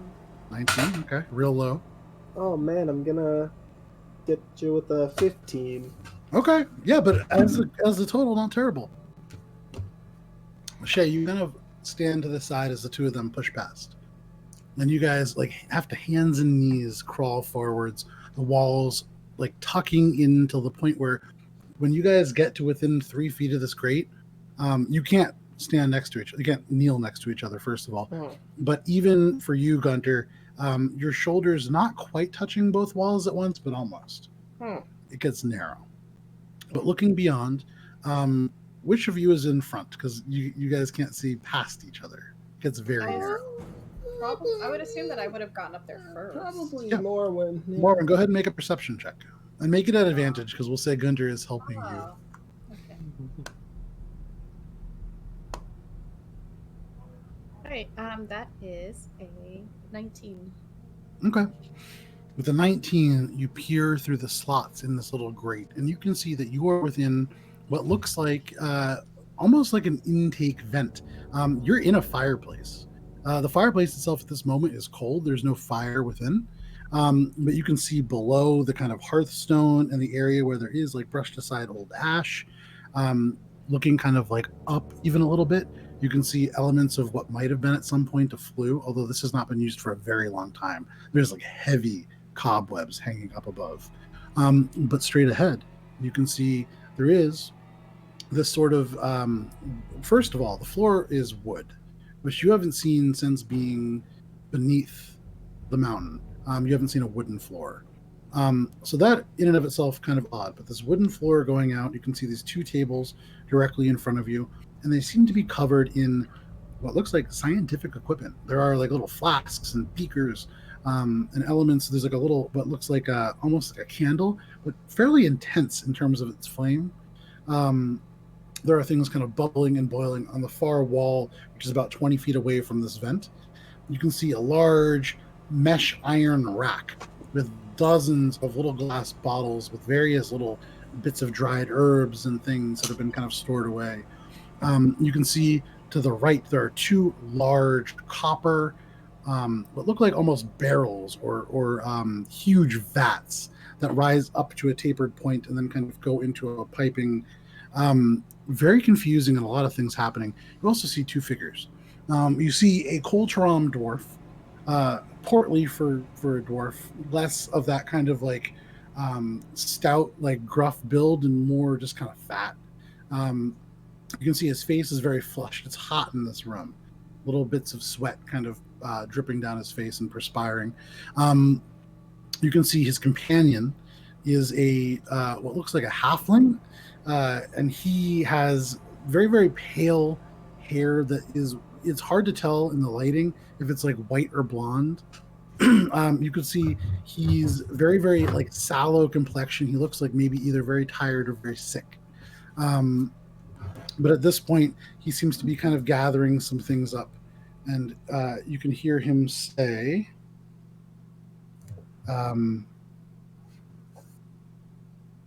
you don't wonder about this whole thing, though, do you, Harip? I mean, why is she gone and ghosted most of... And the first person that you heard talking before says, hey, watch what you're saying, brother. I won't do to be talking about such things. Just be thankful we've got what we've got. Come on. And you can see he finishes packing up what he's doing, and the two of them walk to the left and out of sight, and you can hear this kind of... And then two sets of footsteps, and you wait. Seems pretty quiet. You hear like feet bubbling from inside. And there's no one else in the room, and I can't hear anything else. Any voices? Correct. Left? Okay. What's going on? You hear one voice. What did you say? What's happening? I can't see. I tell him everything. How big is the flute? Up above you? Yeah. Can I fit in it? You could certainly try. Does it it has like an opening? Like if I went all the way, it's like a chimney, right? Yeah, it looks like a chimney. I don't know. Okay. Yeah, it looks like a chimney, although you can't see very far up it, and it's almost like sealed with cobwebs. Spiders don't really bug me. All right, I'm gonna see if I can fit up in it. I'm gonna be like, Gunter, get a look. I'm gonna try to see if I can get an area. Get a look where? Okay, go ahead and make a call it an acrobatics check for this. All right, that is a 19. Okay. So you begin climbing up this vertical shaft. Gunter, all of a sudden these three slits of light appear as Morwen climbs up. And Morwen, what you're doing is basically pressing your back against one wall and using your hands and feet to like crawl along it straight up. I imagine I'm getting like dust, just cobwebs falling all on top of me. Can you see the tail just like... You're actually getting pretty much nothing because Morwen is getting coated in cobwebs, and the cobwebs themselves catch like bits of dust and debris. So nothing's really hitting you. Oh, good. Make sure But Morwen, no fires start while I'm going up here. I'll be Did very you really- sure. yeah, did you really want to give Gunter that idea? I don't think Gunter's gonna try to kill me. You climb about 15 feet up, and it's exhausting work. It's hot here, but you make it up, and you can see it does kind of button around, and it seems to run same kind of very narrow shaft, and you can see it should continue going up, but there's a place where it seals, and it just kind of runs straight, and you can see at the end of that another similar looking, not quite a grate, but this seems like almost. It's difficult to tell from this side why it is shaped the way it's shaped. But these three kind of slits that you might be able to see beyond. The room beyond is fairly dark, but if you were to like scooch over and then crawl through and down, you could then see into that one as well. It's only about maybe 20 feet down that way. Considering it's probably like a straight echo to like Gunter, if I'm like whispering down this thing, right? Yep, you can. Okay. So I'm just gonna be like, psst. Hey, What? is anybody there? Should I keep going? This thing keeps going. I'm gonna look. It's still close? Coast is clear, right? As far as you can tell, yeah. Yeah, because I can now see into the room where I am, right? So from where you can now see whatever Morwen saw. I mean, I picture he took my place when I. Yeah. Right, and then you continued up above to the like top of the chimney area. Mm-hmm. Yeah. Okay. So I'm like if you could see, it's probably just like my butt and dangling legs and like my body. and I'm probably just like, my head is in the fireplace, like. Yeah. Perfect. So Morwen. Looks clear down here. All right. If any fire starts, Alright. though, I'm gonna be pretty crispy. The only fire is the one that I'm gonna start under your ass if you don't get moving. Okay. And then you just hear like my hind feet like while I like fully army crawl. You see the feet just disappear up and over. And Mormon, you army crawl your way down. You're covered, your fur, in just these old cobwebs. No spiders, but just tons of cobwebs. And you get to the end and you look in, and though it is a dark room, you have dark vision, correct? Mm-hmm. So you can make out this is what looks like. Make a perception check, actually. Natural 20. Natural Nice. 20. 20. Very 25. small. Okay. Very small room. More of a closet. More of a closet. And you can see it's lined with shelves, and there are bottles of liquor. It's like a liquor closet, almost like you would see at a bar for storage. There are dozens and dozens of bottles. In the dark and from this vantage point, you cannot make it out. You'd have to open it and then drop down into the room. But there are dozens. Beyond that, the room itself is only maybe like 5 feet wide at most. There is another door, and you can see like flickering light beyond that. There seems to be more, but this is like a closet. And I would say, with the what did you roll for your perception check? 19. It's a natural 20. Natural 20. So you also turn to your left, and you can see in this there are these little divots in the wall. And you can see there are elements of the stone that have been worn a little bit like almost a line in the stone. And you're starting to put together this particular narrow path. It would be very easy to set up almost like a pulley system. And you could probably very quickly remove most of the contents of this room. And thinking about, were you part of that conversation about the shadow scavs? I can't remember now. I can't remember. I don't think you were, and so that's kind of all you would really get. So sorry. No, go ahead. During this whole army crawl, though, there still wasn't a like outside entry. It's just from like room to room. The first thing was there was like a block at the top, or like a stoppage at the top. Oh, so I just couldn't get through that, We didn't and try. I kept going. Correct. It seems as if. I mean, in all fairness, I that was my goal. So I'd assume that I would have tried if it could open. Yeah, and just pushing against I it. could This go is back. I stone. could go back. Okay. Yeah, but saying that you did try, it is just stone. It's been like sealed. This entire area that you guys are in, the part that you just climbed up through, and the part that Gunter is currently occupying, was probably originally the fireplace. It looks as if there's been almost like a false front put over it, and that's what Gunter is peering through.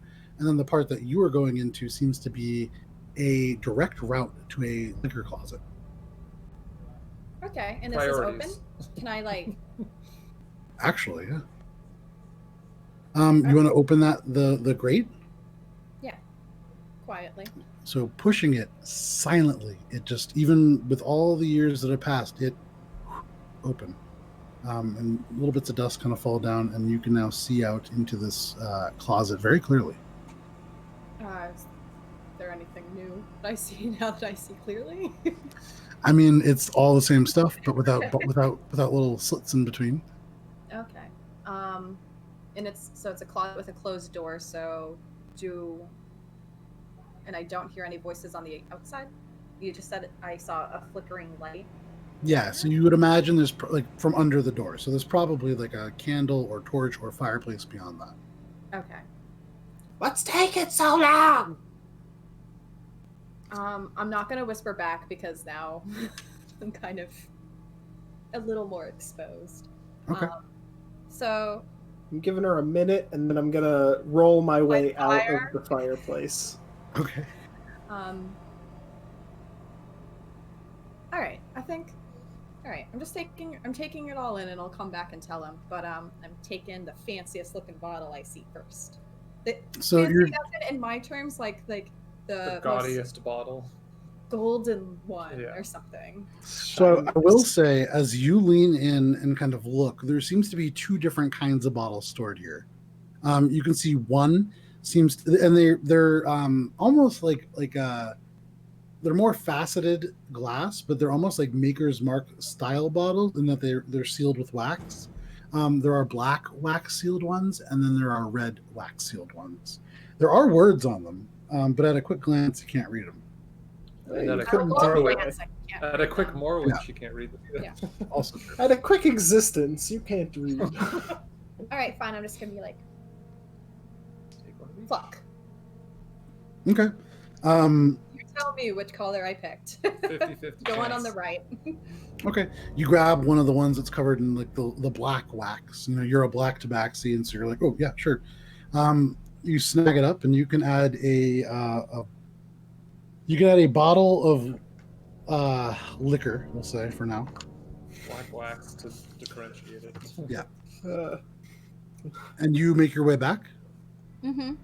So Gunter, you like 30 seconds pass, and you're starting to like kind of limber up a little bit to roll your way out of the fireplace, and suddenly you see the 2 feet just kind of poke out, and then Morwen kind of makes her way down. oh, She here comes reappears. You have to like make your way out so that she comes down, and she reappears. Her whole face, her whiskers coated in cobwebs. Her fur no longer black, but almost gray, as like the individual strands have kind of blended together to make it's like this horrifying, almost like paper mache web mask, back. because it just like, coats the whole face. You got I something just, on it. Just gonna I go pull it. like a dog shake. And Alright, you I can mean, feel like the strands just kind of move, but they don't detach. It's a very sticky. It's webs. But you know, you take a little time and you can pull it all off. But Morwen appears holding a bottle of liquor. Oh, not bad. So it is a brewery.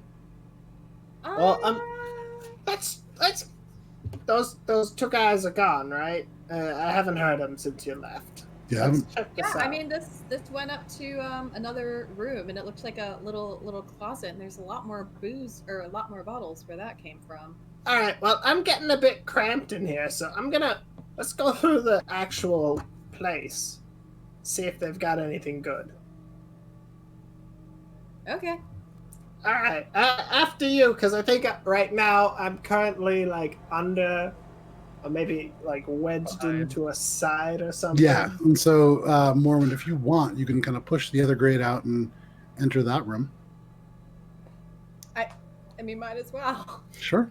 So you push this grate open, and it quietly just lifts, and you crawling out. You have to drop down about 3 feet. And turning and looking, you can now see the outside of this. When you close it, it's designed to look just like the stone of the back of this fireplace. But it's almost like if you look from underneath, it's almost like shuttered in such a way that you can still see out. It's a pretty clever design. But emerging into this room, you can still see this large vat, and it's pretty hot. And you can now see there are these kind of coals underneath this big copper vat. That might be the source of this heat. There are 2 tables loaded with laboratory equipment. There's this big wall of glass jars, mason jars almost, with various bits in it. There's a door on the left side, and then the room is almost like an L shape, but the leg of the L is very, very short, only like 2 feet. There's a door on that wall as well. What is all this stuff for, I wonder?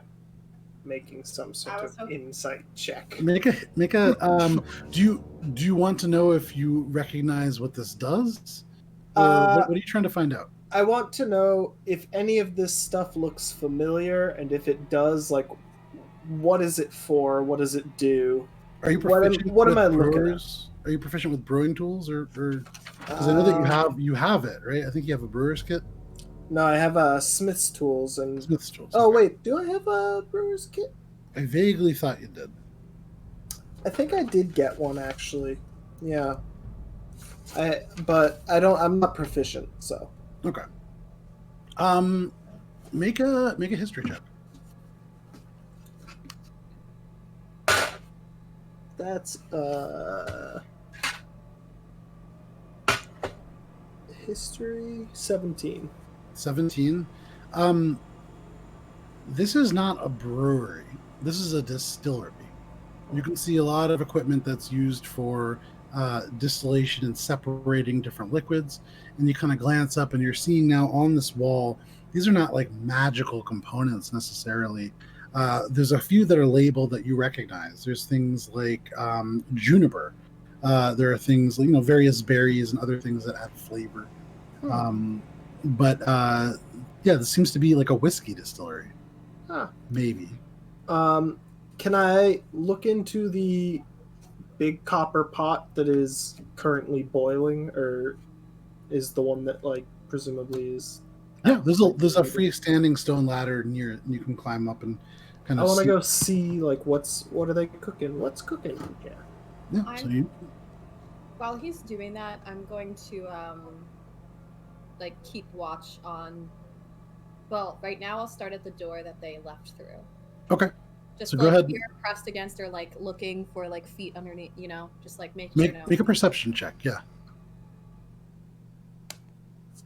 16. 16. You listen, and you hear very faintly this kind of footsteps as they approach, and then they kind of trail off as they seem to walk by. So it seems that door might lead into a hallway.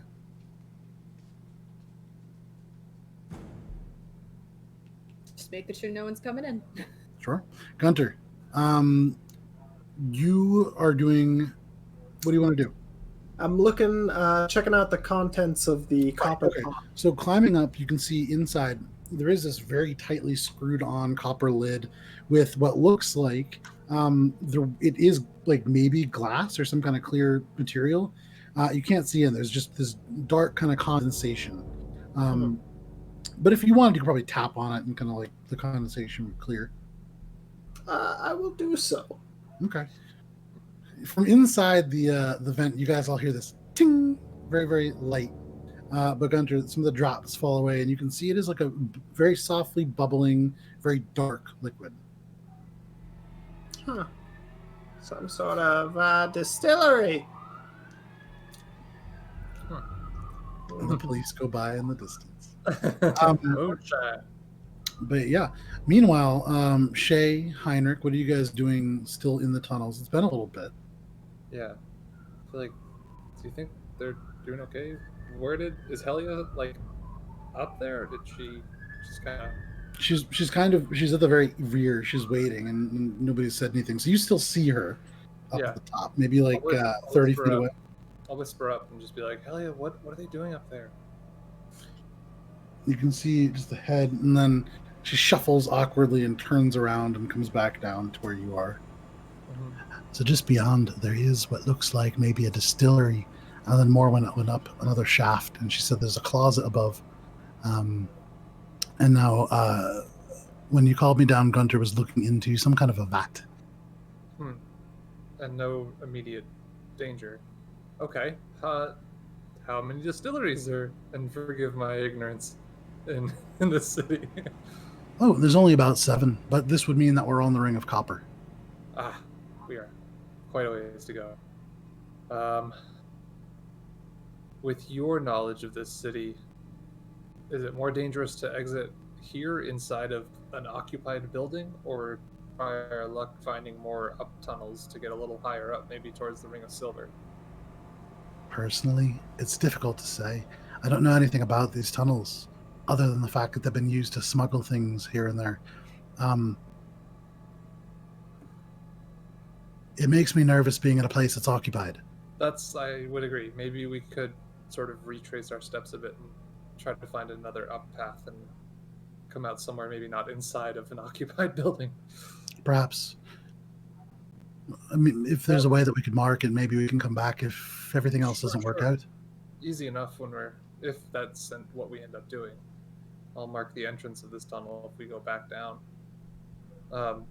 They maybe go and see how they're doing. I don't not trust them, and I also just met you, but having a non in the room party, having eyes on to relay what's going on is helpful.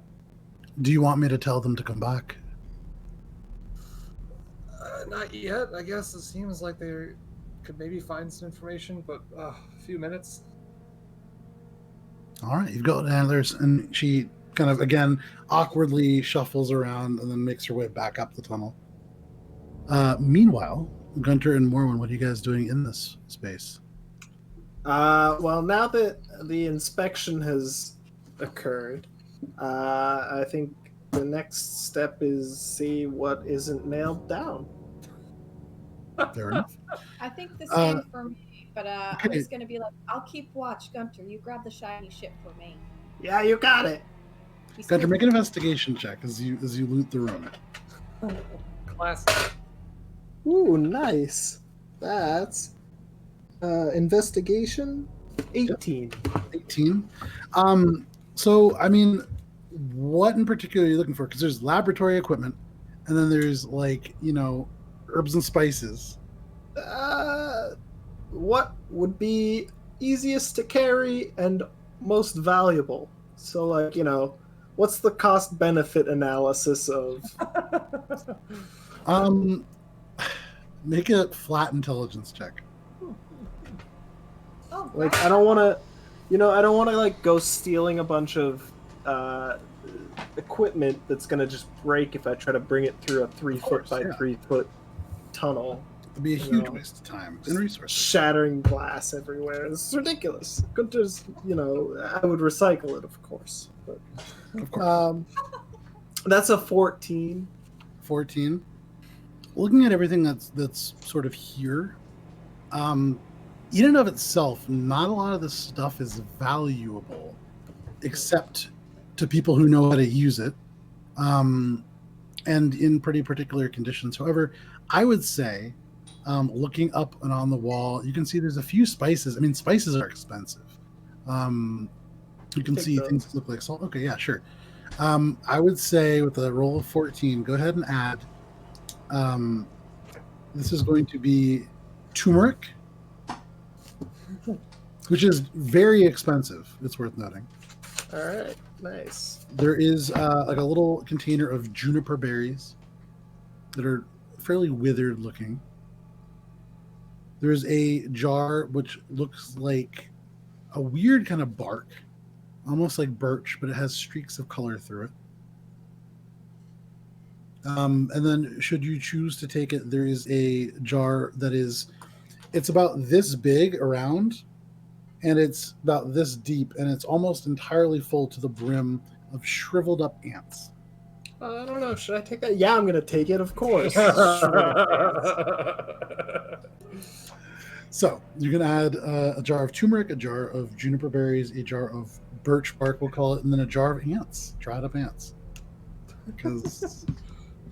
All right. Is there anything else in the room that I can see of any discernible value besides the equipment now and the spices that I can like give to Morwen so that she doesn't feel bad? Is there like any desks or drawers? That's what I mean. Like anything, not desks or drawers in this room. nothing I can like rifle through, rather. Very notably, there are no tables and drawers. There's this mesh rack, and you get the sense, I would say, as you're kind of looking, this was very much designed so that things can't like spill and collect.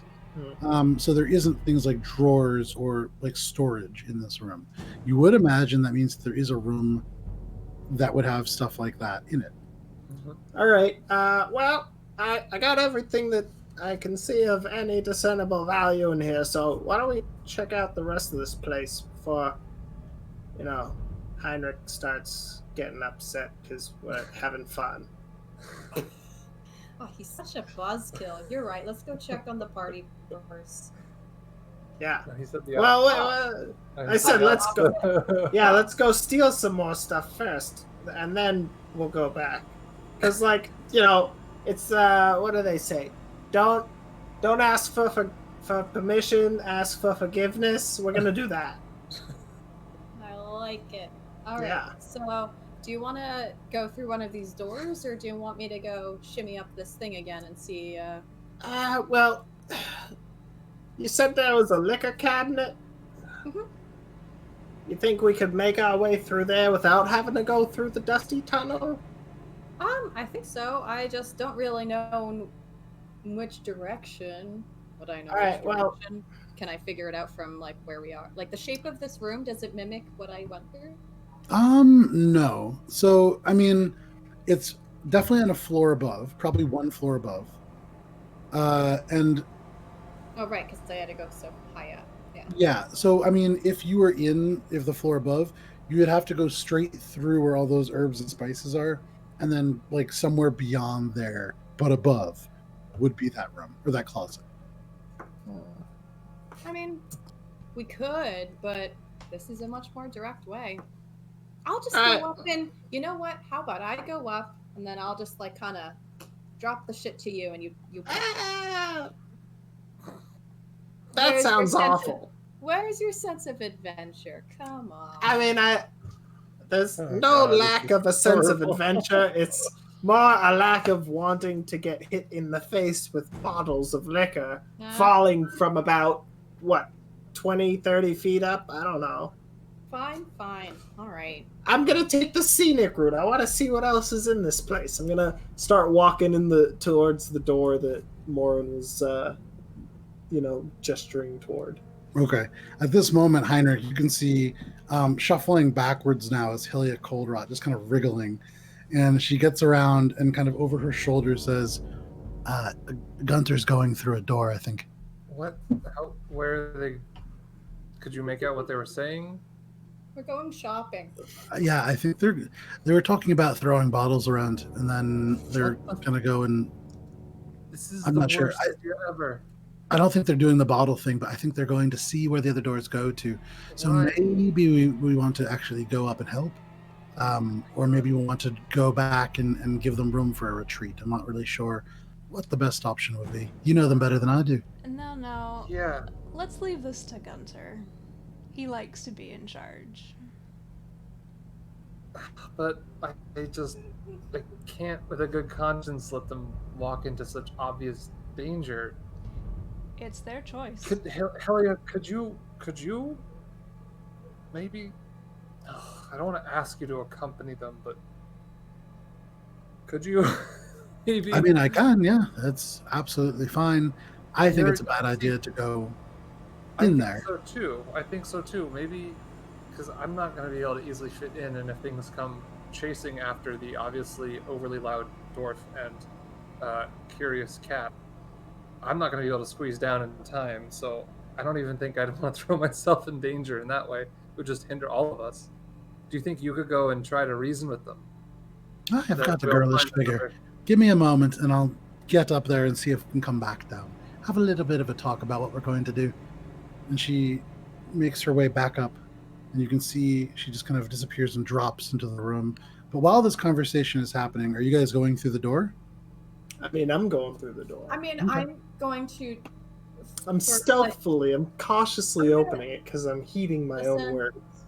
peek if there's a little keyhole. Peek under the door. I'm doing all the checks. Okay, there is a keyhole. So go ahead and make a perception check, Morwen. I'm just like staring at Shay, arms crossed, like 22. obviously nervous as fuck, being like, "This is so bad. Sure. This is so bad. This is so bad. This is so bad." With a 22, you look into the keyhole, and you can see beyond a hallway, fairly wide, maybe 15 feet wide. There's a staircase directly opposite this door that goes up, and then you can see it wraps to the left. You can see there is a lantern that's hung on that staircase. That's what that flickering light was coming from. The hallway stretches down to the left about 10 feet, and down that way you hear voices. To the right, it goes down, and then there's a door, big, thick iron door, heavy padlock on the outside. Aside from that, not much. Voices down there. Stairs. Big padlock that I'm thinking hides something pretty special. Usually people don't lock up things that they hate. That's what I'm thinking. No, they totally Yeah. do. Thinking. They Actually, absolutely yeah. Upon second consideration. I think there's like a whole building that we've even talked about. Yeah, we almost entered up here through that type of Yeah. structure. People don't lock things up that they hold little value in. Aha. Yeah, Better I'm gonna choice go. of words. I'm gonna go with that. Let's check it out. The padlock door, the stairs. Both. Why not both? Are the voices stationary or are they coming? Are they? They're kind of bouncing around in what seems to be maybe a larger room beyond. They don't seem to be approaching. It's hard to tell. Wait, so let me get this straight. So it's a big room, and then there's just stairs that's across from this door, or is like the stairs like? So it seems to be a immediately- hallway. Oh, okay, yeah. The hallway itself in total is probably about 30 feet long. You're right in the middle portion of it. There's a staircase across from you. Okay. To the left, the hallway bends and goes to the. It's like a 90-degree angle, and it goes in a way that you cannot see. To the right, there is that big iron door, maybe 8 feet away from you. Okay. Let's check out the door first. I don't know. I'm feeling like we should maybe go upstairs because I'd at least feel a little safer if we're getting towards the other room, you know? So if we need to make an escape, I already know where we can do it. I mean, I guess. I don't know if Doors I can right pick here. that lock. All right, fine. First Take of a all, look. While you guys are having this conversation, Gunter, with a passive of 17, you suddenly hear the voices kind of shift in tone. And as you quiet down, you can hear this kind of like a couple of voices, but one of them in particular just goes, "Oh, did you have to bring that in through here?" And you can just kind of hear this sort of like series of mutterings of agreement. And you hear this voice just kind of say, "Just a minute, we'll get it through." The nose seems to be clenched, and all of a sudden you can see like darkness a little bit in that hallway, as if the fire beyond is kind of being covered, and you'd imagine somebody's about to walk into this hallway. Oh, let's go. Gotta get back. Get back. Someone's coming. Okay. And then, As you come back in, you shut the door. right? Shut the door. You can hear beyond this kind of, and then Can we peek And, through to see what's? yeah, who's peeking through? I'll peek through the keyhole this time. Gunter, you get down, Yeah. look through the keyhole, and you can see dwarven woman, stout, a little older, some gray streaked into black hair, but she's dragging another dwarf. This one definitely Colcheron, but not that kind of ruddy skin, pale. And it seems that this body is almost like dry. It looks like it's been sucked of its essence. And she's dragging it down the hallway. You can see she drags it right by the room that you guys are in and over to this iron door. You can hear her just kind of muttering to herself, "Oh, I always hate this part." And ching, ching, ching, pulls up this ring of keys, just kind of goes through them and finds this larger one, unlocks, takes off this huge padlock and sets it down on the ground. You can see she kind of gets the body and props it up near the door, and in one motion pulls the door open, kicks the body in, and slams the door shut. Just takes the padlock, slams it into place, and shuts it. You can see she like brushes her hands. Ugh, hate that. And just kind of goes back down the hallway. I think she just disposed of a body. Yeah, it might be like a furnace or something that she just threw it in. And then suddenly you hear the sound almost like leather ripping, and then crunches of bone. Oh, that's not a furnace. There's something in there that's probably eating that body. I don't want to go in that room. I changed my mind. Let's go upstairs. Let's do the stairs. Fucking hell. To the stairs. Okay. First of all, is this door locked? There's no Yeah, door. we So had there's it just, open earlier. yeah, and then there's stairs beyond. Yeah. So you guys open the doors and dart out across the hallway and into these stairs. I want to make sure that this door doesn't lock behind us. Okay. Yeah, So put a piece of paper in the door. What are you? I'm not there. Oh, okay. No, I know, but what are you like saying over there? Over where? I don't know. You were just saying something about like there's not a thing on the door. Yeah. There's no door to the stairs, if that's what you were asking. No, we're behind the I know. door right now. Yeah. Yeah. Okay. So when I open it, I'm just gonna like check the doorknob. Is it locked on the outside? It is not. It turns freely in your hand. Let's go. Okay. Okay. Sneaky. You guys begin to make your way, and you hear from up top, "Oh, and they've gone. They went through the door." What the fuck are they doing? And because it's 10:30, that is where we're going to take our break. So it's like 10:27. I got to try to troubleshoot some technical issues, such as me not having a mouse at the moment. Oh. Yeah, I know. Like all of a sudden, my power just went like dead and something. So we'll figure it out.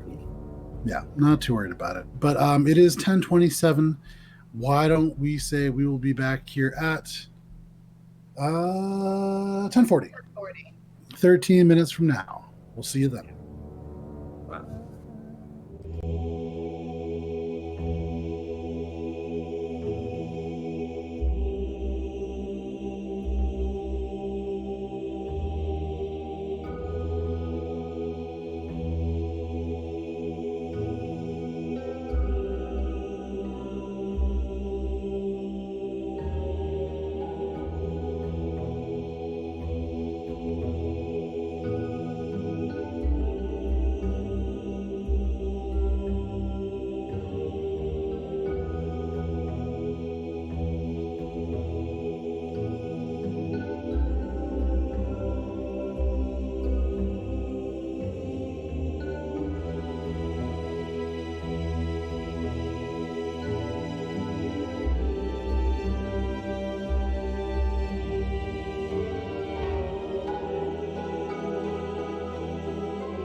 and welcome back to Adventures in Alberon, our 5th edition Dungeons and Dragons game, which has very little to do about feet or legs.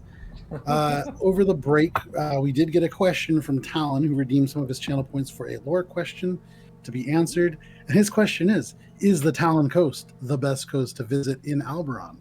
The Talon Coast is the southeasternmost beach or set of shores along the coast of Everest, across the Emerald Expanse to the west of Dominion, the continent that the party is currently on. The Talon Coast has a very rich culinary history. There are a lot of great places to eat there. There's a fair amount of piracy along the Talon Coast. It is named after a fairly famous pirate in Everest lore. And actually, Morwen would know a little bit about this pirate potentially, because they do sail the Emerald Expanse, and you have sailed the Emerald Expanse before. And they're a fairly well-known pirate. But maybe we'll find out about that. Maybe we won't. Talon Coast, great place to visit. Difficult place to get to. So with that, Nice beaches. yeah. I mean, really, there's a beautiful beach as part of the Talon Coast, which is like sand made of glass, basically, and like absolutely stunning. Not the best to walk on. Would there be any hot springs near the Talon Coast? Not on the coast itself, but as part of the region that's called the Talon Coast. Yes. Okay. Where's the fun at? Maybe that's where Gunter saw Travertine. Ah. Anyhow, getting back into the game, Morwen and Gunter, the two of you scampered across the hallway and into the staircase. The staircase goes up and to the left, and reaching the top, you find yourself at another hallway. This one has a doorway straight across, wooden. It's a set of 2 swinging doors that do not seem to be locked. The hallway goes to the left and to the right, and either way it seems to wrap around forward. You don't see any other doorways. Morwen, you would know the closet probably to your left. We do a lap around? Get a lay of the land, so to speak. Worth noting too, these hallways are lit, so they're like actively, you would imagine they're actively being used. We'll be cautious. We'll be cautious. All right, you're leading the way. I was gonna suggest you lead the way. If you want to go right, then you lead the way. I will lead us left to the closet. I follow your expedition expertise. I lead the way to the closet. That was a really good job with the torch back there, by the way. That was real helpful. Oh, thank you. I'm so glad I could help. This is the best time for casual conversations while you're breaking and entering. You guys go to the left towards the supposed liquor closet, and as you get towards the corner, you peer around and you can see long straight hallway, 50 feet long. And on the left, there is one door that you would imagine, Morwen, is the door that your closet went to. You can see across from it there is one of the lanterns hung, that flickering light probably from that. Down the hallway, further on the left, there is another door. This door, fairly like flimsy wood, not locked, the one far at the end. You can see just a simple doorknob, no keyhole. The hallway continues and then wraps around to the right further. Is that the door? Well, I think this is the closet door. All right, so let's check it out. All right.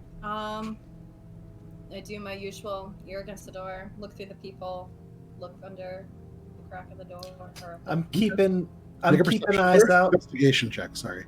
And then Gunter, you make a perception check. His eyes are just this way for both. Yeah. He stands in the corner and looks down both hallways. He's just pressed up against the wall like that. All right. Perception? Yeah. All right. 23 for me. On your investigation, okay. And that's investigation. Sorry, it's a 19. 21 for me. Okay. So, Mentor, you keep an ear out. Morwen, you get down and look into the actual keyhole. It is a keyhole, and you can't see through it. so you know immediately probably locked. You look under the door. You can see it is a very narrow. The doorway, there's a pretty decent gap. This is not like a terribly sturdy door. You can see this is definitely a closet. You can't see up, so you can't see if there are bottles held, but you would imagine probably this is the closet. It is locked. All right. I'm gonna pick it because even if we do end up going somewhere, I want this door to be open and available. Sure. Gunter, you, as Morwen takes out her tools and begins to work at this lock, go ahead and make a check for that. Gunter, you are keeping your closest attention, and you do hear something. From the doorway that you guys had originally passed, the two swinging doors, you can hear like echoes. And then you hear from far away, somewhere beyond that door, maybe like a scream. It's very short and abruptly cut off. Very, very distant, but you might hear it. Did you hear that? And I'm like, Morin's concentrating. She doesn't seem to hear anything. Someone was just screaming. And I was like, well, then let's get the fuck out of here. I don't want to see people scream. all right, go, hurry up. What was your roll? It's a dirty 20. Dirty 20. And right as you're saying that, ding, the lock springs open. Good job. The doorknob turns in your hand, and as you open it, it is a closet, and you can see rows and rows of these little bottles with the red and the black wax. And you can actually see on the very, very bottom row, the most numerous of the bottles that you'd not been able to see from previous, because they go deep into a set-in shelf. There's another set that are just covered in white wax. Do they say anything on them that I can see? They do. They're in Dwarvish, and so you can read them very easily. The label on them reads Keen Edge Distillery. Keen Edge Distillery. Okay. And you can see they're labeled Aged Black, Aged Red. And then there's no additional wording on white labeled bottles. All right, I'm taking as many bottles as I can. Top shelf first. Okay, so you take the black ones first? Black, and then work my way down. Okay, I mean, Why wouldn't I take them all? Take like no, just as many as I can each. reasonably carry. Okay. Starting with the top. Okay, in total, if you're going to do this fairly quickly, I would say you can probably grab like 6 bottles pretty quick. So like 2 of each? Tuck them in my satchel. Okay. Also, noting I'm closing the door behind us and relocking it. Fair. And so where is the grate in this room? So before you relock it, you look up and you don't initially see anything, but remembering what the one looked like that you came through, you kind of get up to the wall and look up and you can see just faint shafts of darkness, and that is sort of like the tile that it has been placed into. And you would imagine probably not originally part of this room. This was somebody specifically made this tunnel to steal out of this closet. Okay, so are we able to get up there? Yeah, you could climb up there. Okay, alright, I'm just checking. Yeah. So if you're asking, could you conceivably use it as a means of escape? Yes. Yes. Remembering, of course, that is a very narrow shaft. So you, Gunter, Shay, yeah, probably no problem. More difficult for other people to get through. All right, this is good. So, Okay. Well, we also, should we finish the recon, do a quick lap around here, real quick and sneaky? So Heinrich and right Shay, back up. at this moment, Don't want to take too long. close to 10 minutes have passed. Yeah. What are you guys doing? Shay convinced me to stay here and not go look for them. Gunter has chosen his own path, and Morwen has gone with him. Yeah, but I don't want to hurt. She does the same thing on her own. It's their choice. Alright. Teach me how to do that thing where you look like you're not thinking about anything and you kind of just look really calm. Clear your mind. Okay, I'll try. Easier How do I said do than that? done, but that is step 1.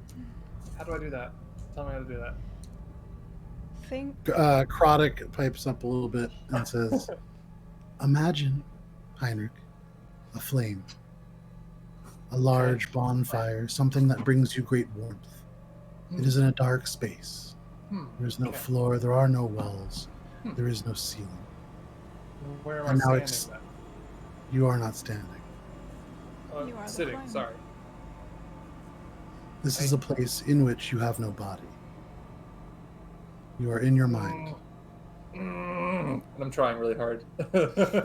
Trying really hard to not try hard. And then he tells you, just imagine that you quench this flame and you are now in this dark space where, there is now nothing. That is how you envision nothing. And he kind of expands upon this. Right. And you begin practicing attempting to be calm. It doesn't go great. No, sure. Yeah. You're I pretty already rolled stressed. ahead for this, and I Yeah. failed my own DC that I set for myself. Yeah, so I'm I mean, just panicking too much. yeah, this is not going great for you. Okay, I'll breathe. Fine, whatever. Okay. They're doing their own thing. Perhaps- They're doing their own thing. That was too much of a stretch for you. Focus on the Maybe- breath. Maybe right Breathe. now. Okay. Breathe in Good. and out. Start there. Okay. There is And I'll just nothing do but that for the breath in and out. and you see me like trying to concertedly attempt to do this. So you're going to focus on I calming swear. down. If we Okay. come back and you guys are all in like downward dog or something. Just yoga is Like- happening. Yeah, we're doing praise the sun. So back to you, Gunter, and to Morwen. You guys now kind of outside of this liquor cabinet. There's the hallway that you came from, and then you could continue the other way down the hallway. There's a door on the left, and then the hallway wraps around. And the voices that we heard, or that I heard, were coming from the left. They came from the doorway across from the stairs that you came out of. Those Okay, swinging doors that were not locked. gotcha. How many people have we heard? Like 5 or 6?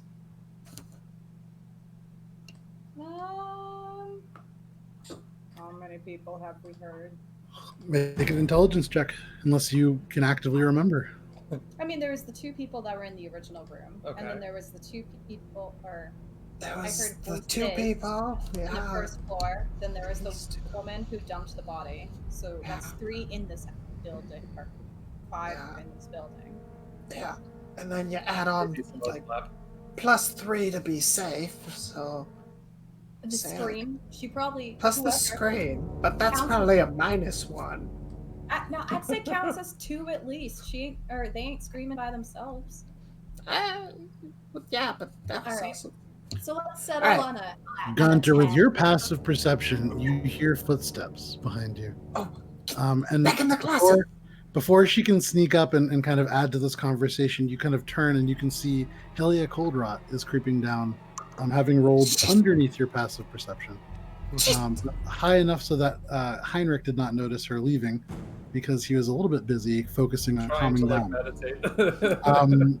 But she wriggled out and now kind of creeps. She stops and looks at you, Gunter.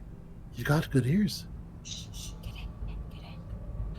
She kind of We all tucks get in we all with you. get in the closet. Yeah, we're all just in the liquor There's like a cabinet now. top-down camera, and it's like all Yeah. 3 of your noses. You guys are all just very close together.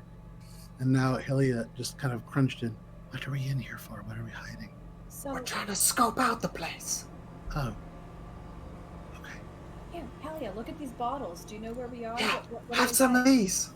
She looks over. Well, I know where we are now. Yeah, we're in the We're in the Keen keen scale. I said I found out first. Okay.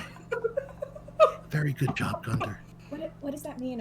Is this a bad place to be? Just, in case. Well, it I'm means that we're in the guessed. Ring of Copper.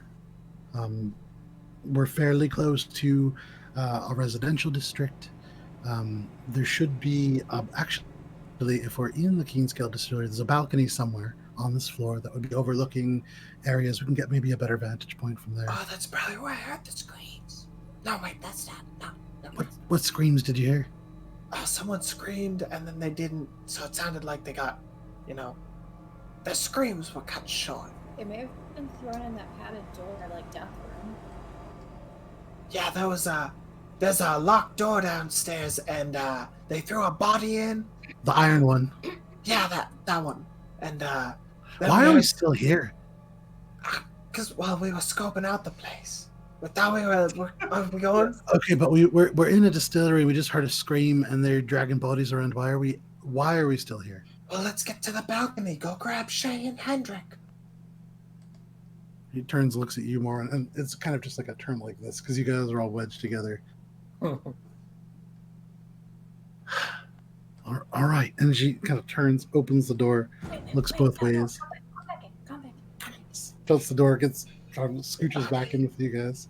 Not so fast. What? So there's a way up here if you want to go down. Yeah. The... This is why we got a secret way out. It's all according to plan. So you just got to army crawl up there for 20 feet, then there's a straight drop for 30. And then, But yeah, bam, you're right where you started. you got up here though, so it's easier to get down. Did you know that when I first came here, I got to handpick the people that I came with? And Well, that opens was the a closet nice door, luxury you must and then have. shuts the door behind her as she walks back. Heinrich, about 3 minutes go by, and then all of a sudden, you hear kind of like climbing, and you look up and you see Helia's face, and she climbs like 10 feet in, and then whisper shouts down, "Yeah, they're stealing liquor. We should probably go and join them." And she scooches back out What and drops out of sight. now? Of all times. No. You know, at this point, if they were getting something at least of value, but that's just so sad. So I'm gonna, yeah, you know what, Shay? I'm feeling a little more calm with my idea of staying down here right now. At They're least for on the their time own. being. They have if made they their hear- choice. If I hear anything like big commotion, I am gonna go up. Cannot help that about myself. But I think, Until yeah, then. let's stay down here and see how this goes, hopefully silently, and they just reappear. And that really pains me to say all of that. Kroddick, for his part, you can see from the beaked mouth of the Aarakocra just this little lift, and he says, "Heinrich, the meditation has already done you well. Sure. Acceptance is again. a hard thing to come by. Let's try it again. Okay. So Flame in the imagine." void. And he, Flame in yeah, the and void. so you guys go back into the exercise. Meanwhile, Probably needs so much meditation therapy if him and I ever actually get hitched. No, oh my yeah. God. Helia kind of rejoins you after like a minute. All right, I've told them. What are we doing now? Let's go have some fun. Let's see what's up. Wait. Exercise caution. Oh yeah. Okay, but also, exercising caution might be not doing this. But I thought you're the one who wanted us to come up here. No, I want to go and steal a whole bunch of really valuable things But that's what we wanted to do. in a And distillery. we could start here. Well, with we this gotta game. start somewhere, yeah. Look, Start small look. and you build your way up. Yeah, jeez, come on, newbie. All right, if you want to start small, we're fairly close to the Copper Crownage. We could go and rob a bank if you really must. But No, we go for the big thing, right? This was to whet our appetite while we're scoping out the place to get our way over to where you need to get us for the big. We got the big job. Guys, Big You know what? we're in the copper circle. We could just go. There's a jewelry store on the 3-tiered crown that we could go to called Uses, and we could take gems. I thought whatever we you would go want. to the gold circle. Gold is much better than copper. Alright, shut up. Alright, shut up. Okay. We're gonna compromise. Helia, take a bottle of booze. Start small. Take Check one out. now. Yeah. Just take one. You feel her hand move because she's shoved up Come against on. you. And you hear the kind of sound of glass like sliding off of a shelf. All right. Okay, She took one. She started. Let's go back. We've Okay. all gotten something. Let's go back to our friends. The next place will go a But little wait. bigger. But I thought we were. Yeah, this seems like a great compromise. Okay, let's go back. Why don't we just go? But we gotta get to the gold circle. Yeah, we're gonna go. Yeah, we're going to the gold circle, Gunter. I thought it was safer up here. You said it was safer. It might be, but we have other options we could explore. Okay, fine. We'll go explore. Okay, I'm taking not one of my 6 bottles, but I'm gonna take a black bottle again. I'm gonna be like, Okay, fine. Let's go. Okay. After you, Oh, I'm not going that way. mission Okay. accomplished. So, Helia, Marvin, tell Henrik to get that mission accomplished thing ready again. We'll be back in it. You got it, I say when it's Good. just like my butt stuck. Good. in the thing. and Good then the tail recon. kind of corkscrews and then poof, disappears. The Then. straight up cat butt you're talking to. Good job. All right. And Morwen, you make your way down the shaft, now cleared from cobwebs from your first trek, and drop down in right after the other two make their way through. They actually would get there before you would, Morwen, because it takes you a little bit to get up. So, Heinrich, you are joined by Helia and Gunter, who is lugging behind like a satchel full of liquor. Get They the mission accomplished. Get it ready for They would the And come the- Morwen. back to. They would come. Helia back to a gets there scene of- first. Hold on. They would come back to a scene of me like actually like sitting down, just kind of like with my eyes closed, just like breathing. all 3 of them just sitting in a circle breathing. Yep. Holding Pretty much. hands and just like No. Just like peace, in- inner independently, peace, and just like- Gunter busts in.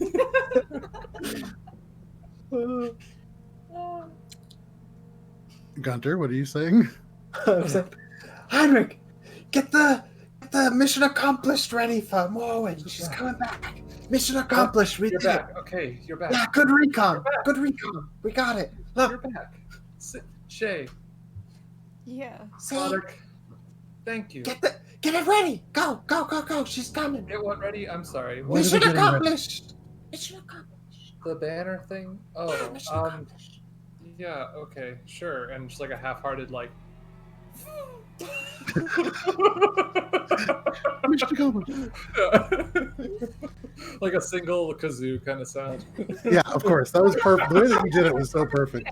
I'm not even there yet.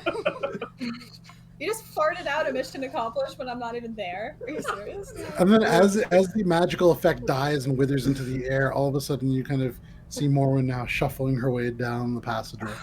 And I don't see that Gunter and Helia beat me, so I'm like, Heinrich, the mission accomplished, baby. Get it out.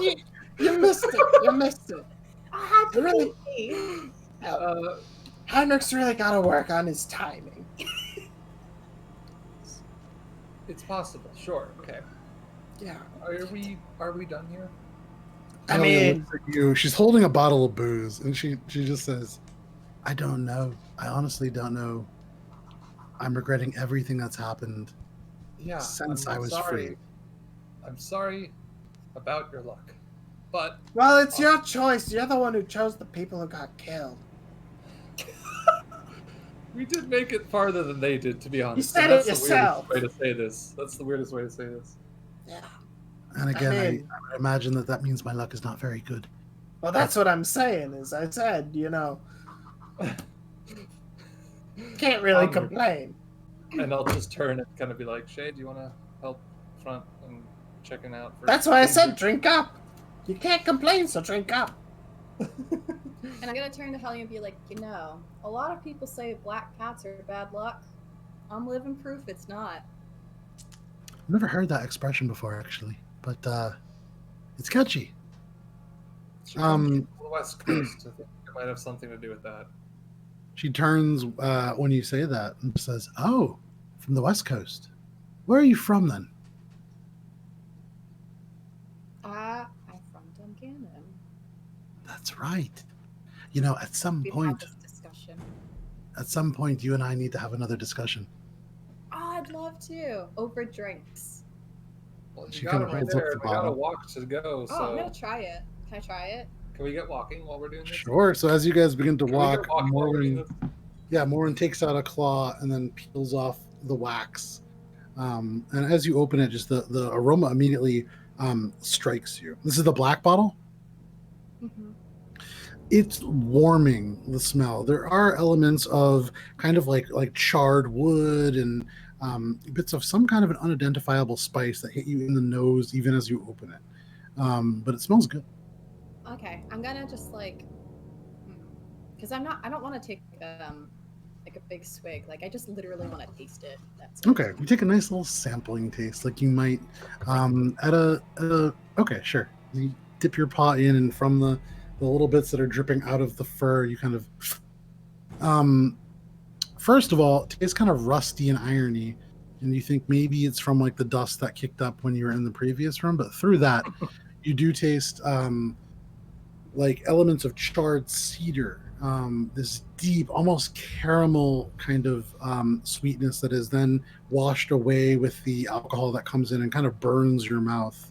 But it's almost it's kind of bourbon in a way. I mean, it tastes pretty good, and you would imagine drinking it would make you pretty drunk if you were to drink a fair amount of it. But yeah. You guys continue to walk. Shay, go ahead and make a survival check as you guys progress back down this tunnel. That is a 21. It's a 21. So easy enough. You backtrack and you make your way to that chamber that had the 3 pathways and the 2 that kind of hooked up, the smaller ones. At this point, you guys have been walking. 1 second, let me pull up. Now that I have a mouse, let me pull up. You guys are nearing the point where you're starting to get hungry again. It's probably sometime past noon. I'm gonna just pop a berry. Okay, yeah. You pop it, very flavorless, but all of a sudden, as you bite into it, you feel completely replenished. I am a utilitarian man. Sort All of of. a sudden, you notice this paw kind of held out to you. From like 20 feet behind, just kind of like.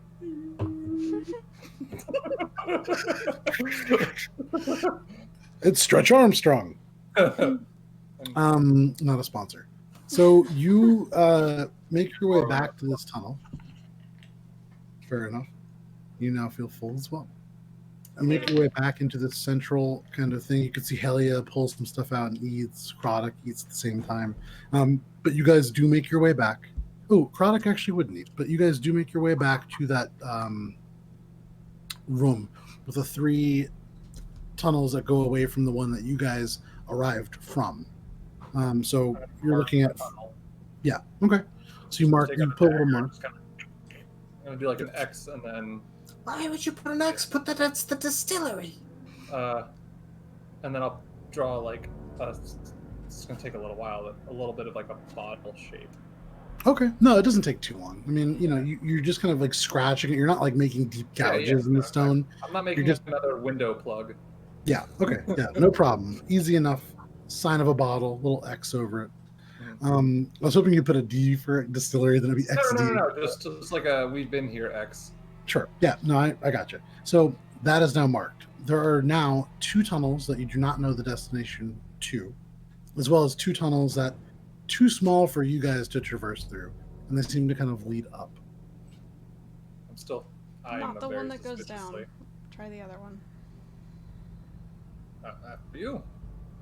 Okay, so Shay walks down the center of the 3 paths. Shay, go ahead and make a survival check. Here, these tunnels become a little bit more complex. There are areas where they open and rejoin, and there are quite a few chances to take different paths. 22. 22. You walk for a ways, half an hour goes by, and though there are other openings, something tells you to stay on the path that you are. That smell of fire, that temperature continues to rise. And in a way, you almost begin to use that as an orienting, like a compass. Mm-hmm.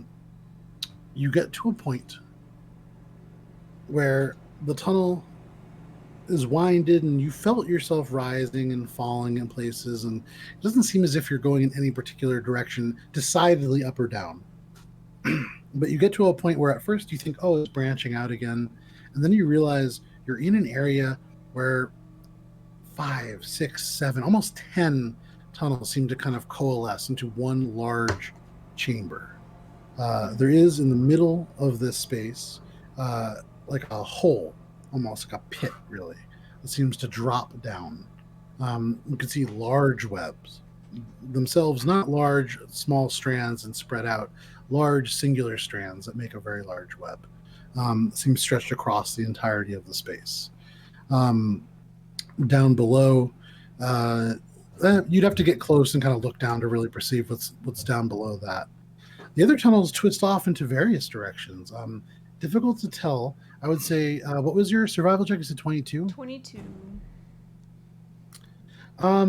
Yeah, you don't make out a whole lot other than that. I would say you do get a sense that one of the tunnels, in particular, is not one that you want to take. The tunnel furthest to the west, almost flush into the wall of that part of the cavern. Mhm. It seems to turn and then drop fairly decidedly down, almost to the point where you have to be very careful not to fall. Yep. Like a real deep ramp more than a tunnel. Yeah. And you would imagine that's not going to lead you up. Aside from that, the other 7 or so tunnels, difficult to make out too much without walking them down. That was a weird way of saying that. Without walking down them. Down. Walking them down. Millie Winslow, you're back. I hope y'all didn't miss me too much. Yeah. Any way just to get a sense of what the tunnels look or feel like? Yeah. Make a. What are you trying to discern? Like, are some natural or some not natural? Or are you trying to discern? Like, what are you trying to figure out? General. Natural, not natural. General, like, openness, I guess? Make a perception check. 23. 23. In terms of openness, I mean the largest of the tunnels. If you were counting from the tunnel that we mentioned, the westmost one, Yeah. 5 tunnels over. This one, the widest in terms of like the mouth to it, and it's less a tunnel and more of like a like an elongated cavern. This is much larger than the others. It stretches down and seems to still wind as if it does lead somewhere. You can't make out more than about 40 feet before it seems to rise up. That's the largest of them. In terms of trying to figure out if they're natural, none of them seem natural. These all seem to be dug, although some of them seem to be dug in a different way. And in the search, I would say you do find one more tunnel, itself smaller in diameter.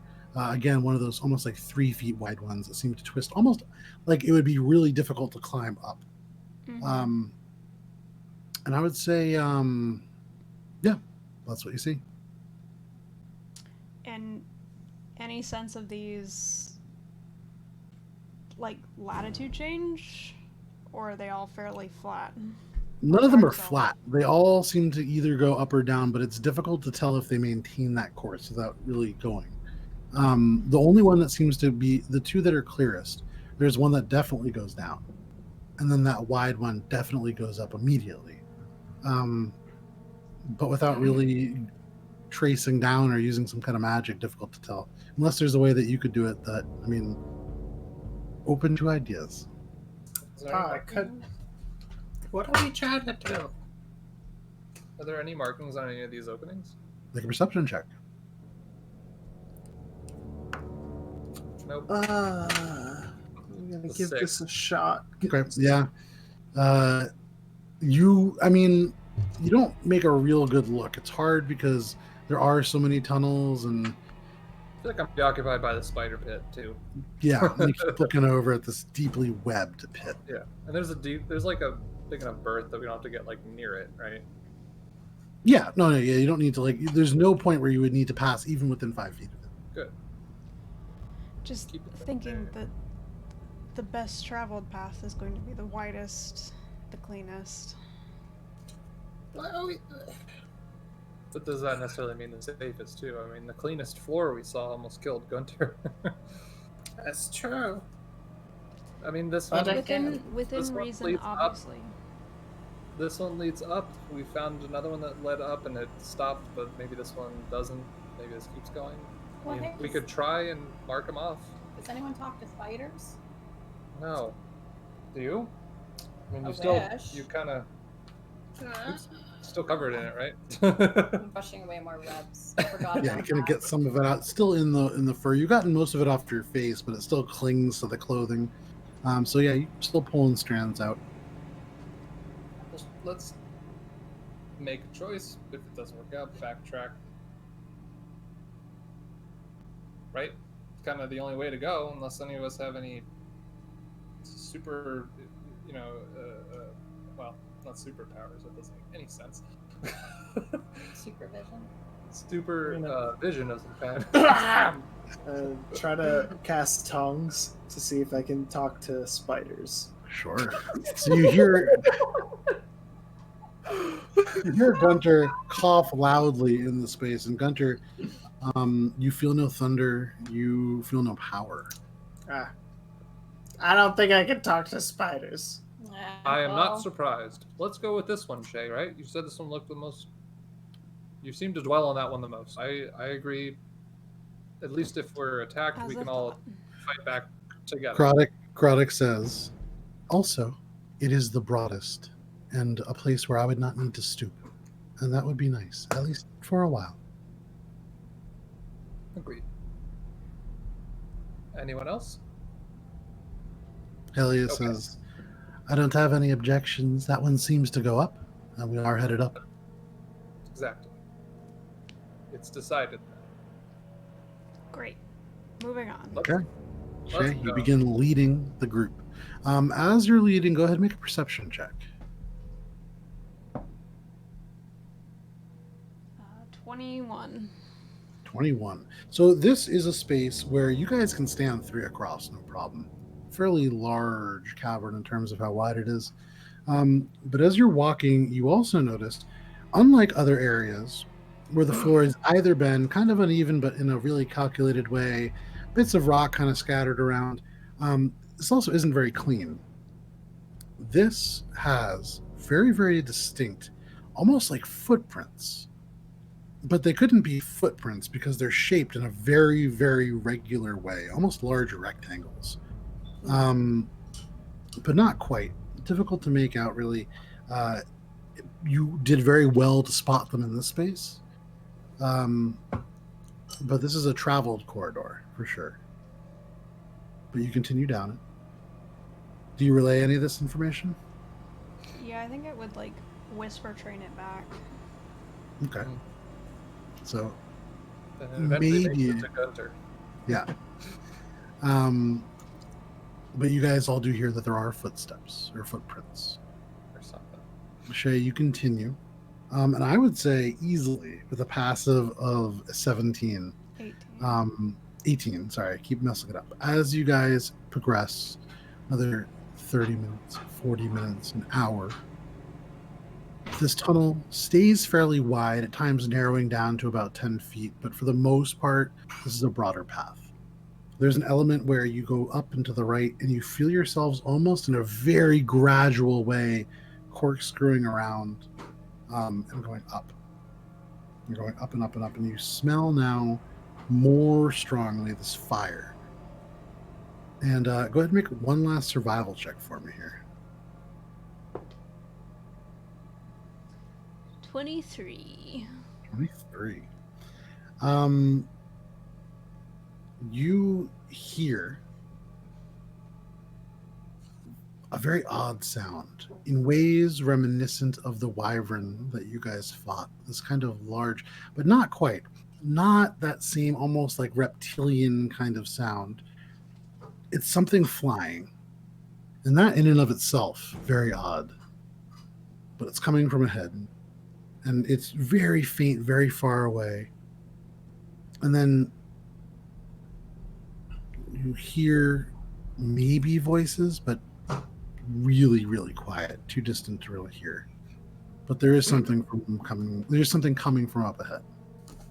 Does it sound stationary where it is, or does it sound like it's moving? You stop and listen. Whatever it was gone. Got it.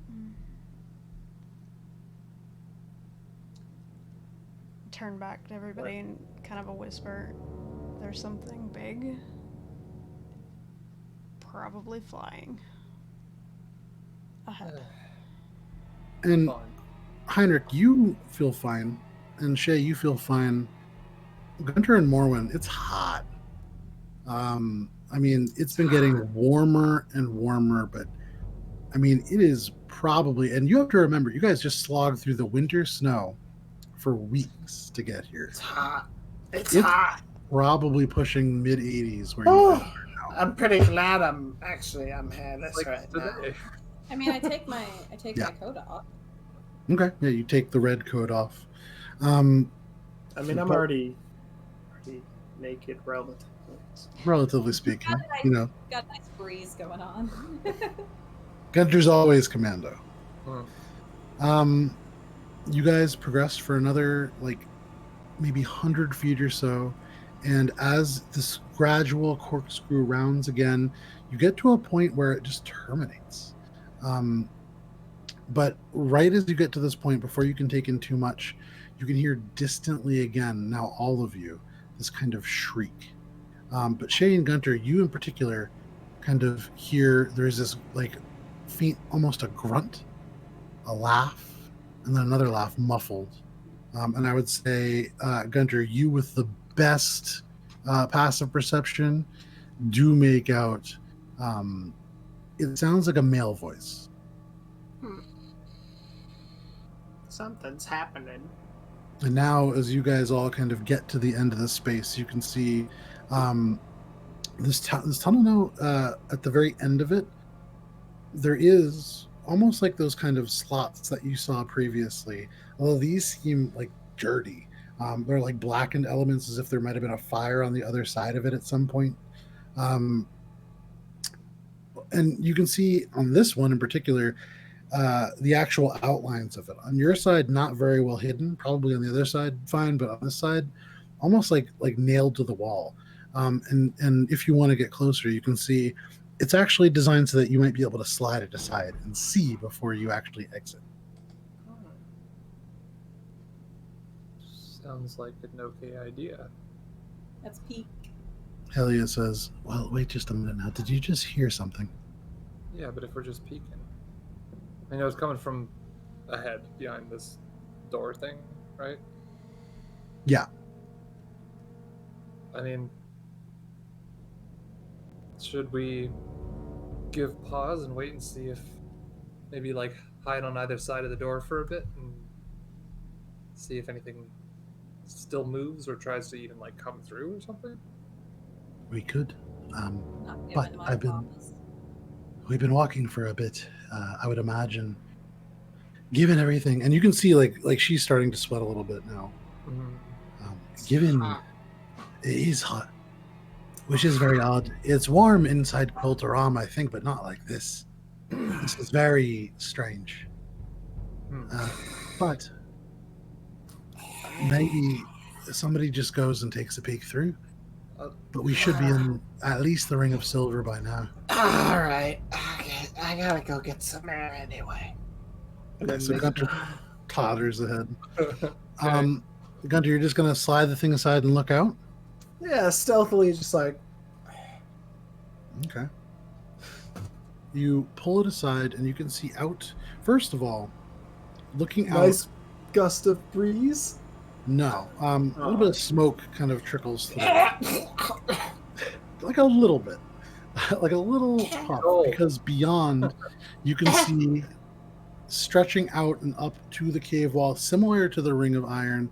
It just goes out and away, and there are all of these shelves of different buildings, but many of them streaked with fire. Lots of elements of the actual buildings themselves crumbled and ruined away.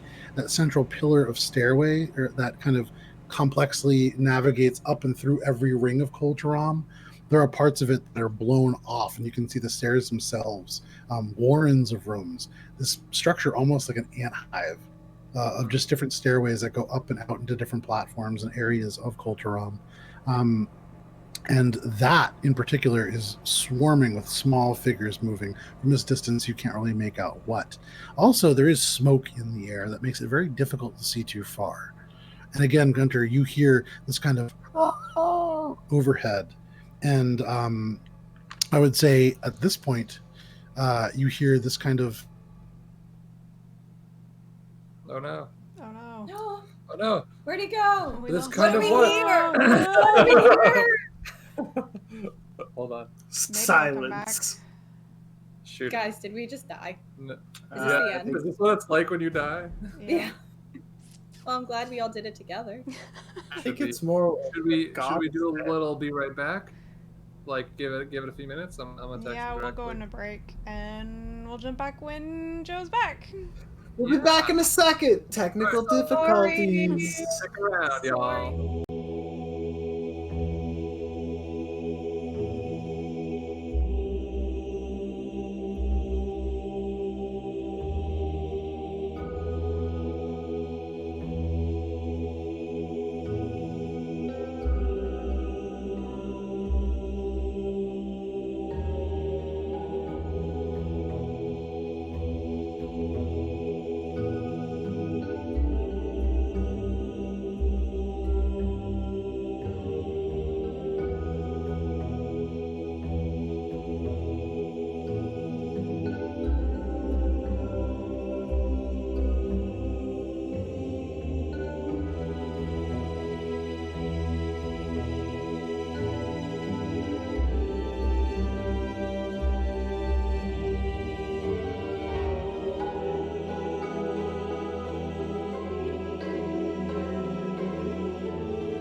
Welcome back, and sorry about that. Thank you very much for those of you who stuck through these little power issues that I seem to be having here and there. Microwaves are really hard to use.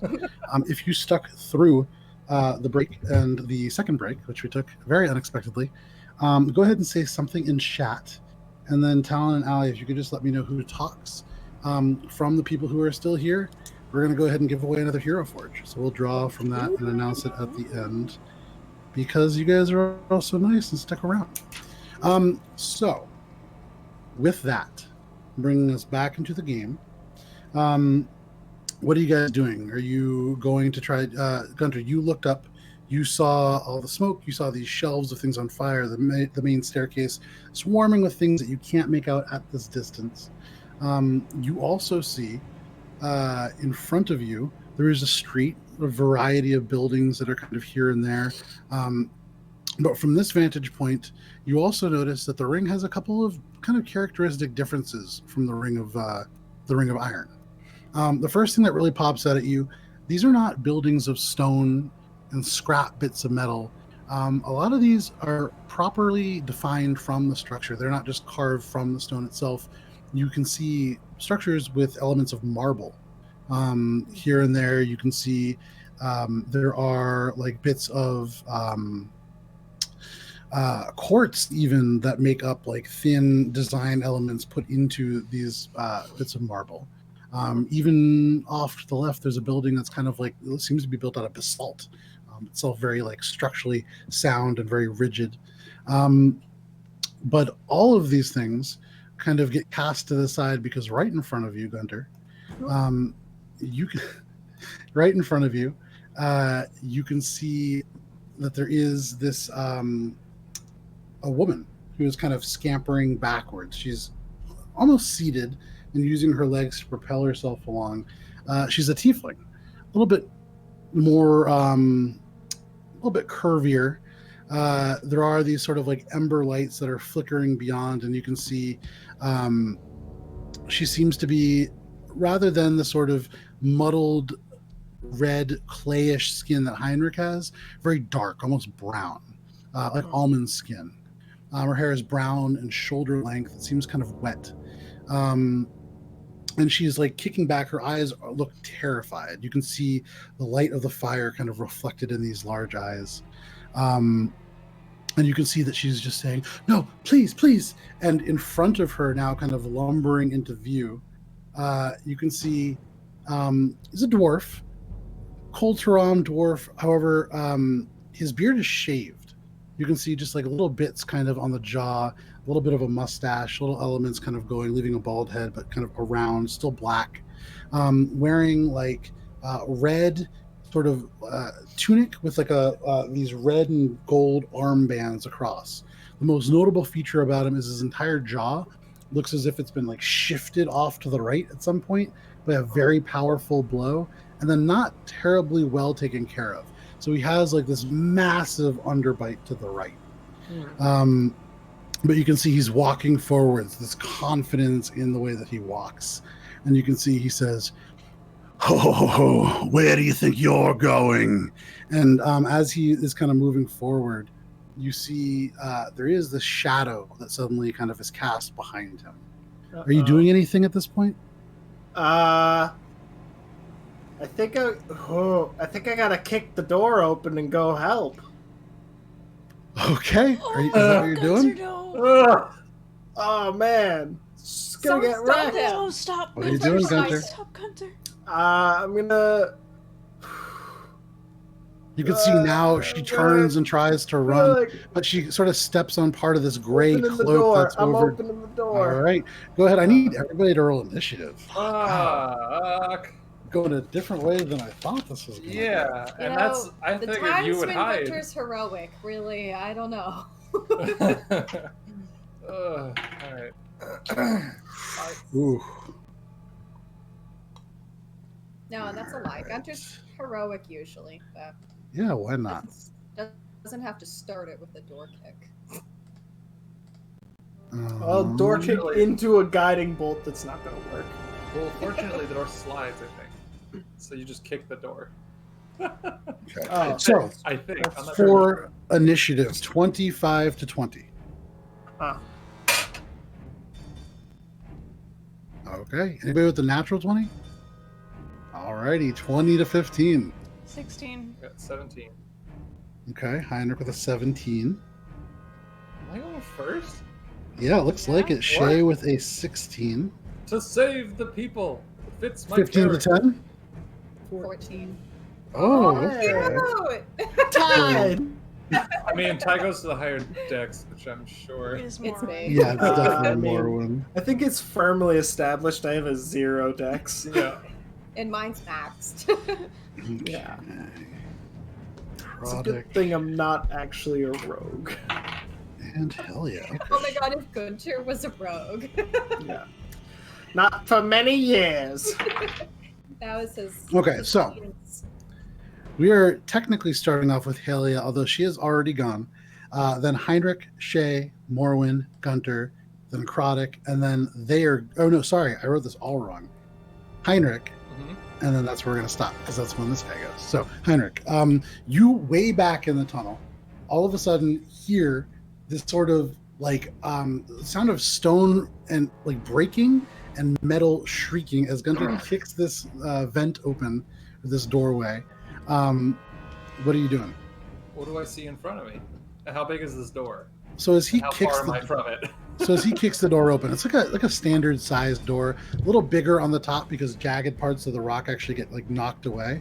But looking out through it, you see this like this hanging jawed dwarf who seems to be kind of stalking forward, and because you are seeing it now not through just the little thing, through the full door open, you see around him, so to his left and to his right, and then one curled behind him, there are these 3 massive gray wolves. One of them, the one behind, is kind of tucked in as if pressed against him. The 2 on his side, seated, are taller than he is. Mm-hmm. Yikes. Did and you not can see realize that. as he turns to look, and Gunter, I mean, he's turning to look at you, the jaw all askew. You can see the wolf closest on his right, the head snaps to you, and you can hear this loud as it like gets up. The other one on the other side gets up. All of them kind of turning to you. But Heinrich, what are you doing? So how far away am I from this? You're about 20 feet from Gunter, and so probably about 45 feet from the dwarf Perfect. and his buds. Perfect. We're gonna are you start doing? off.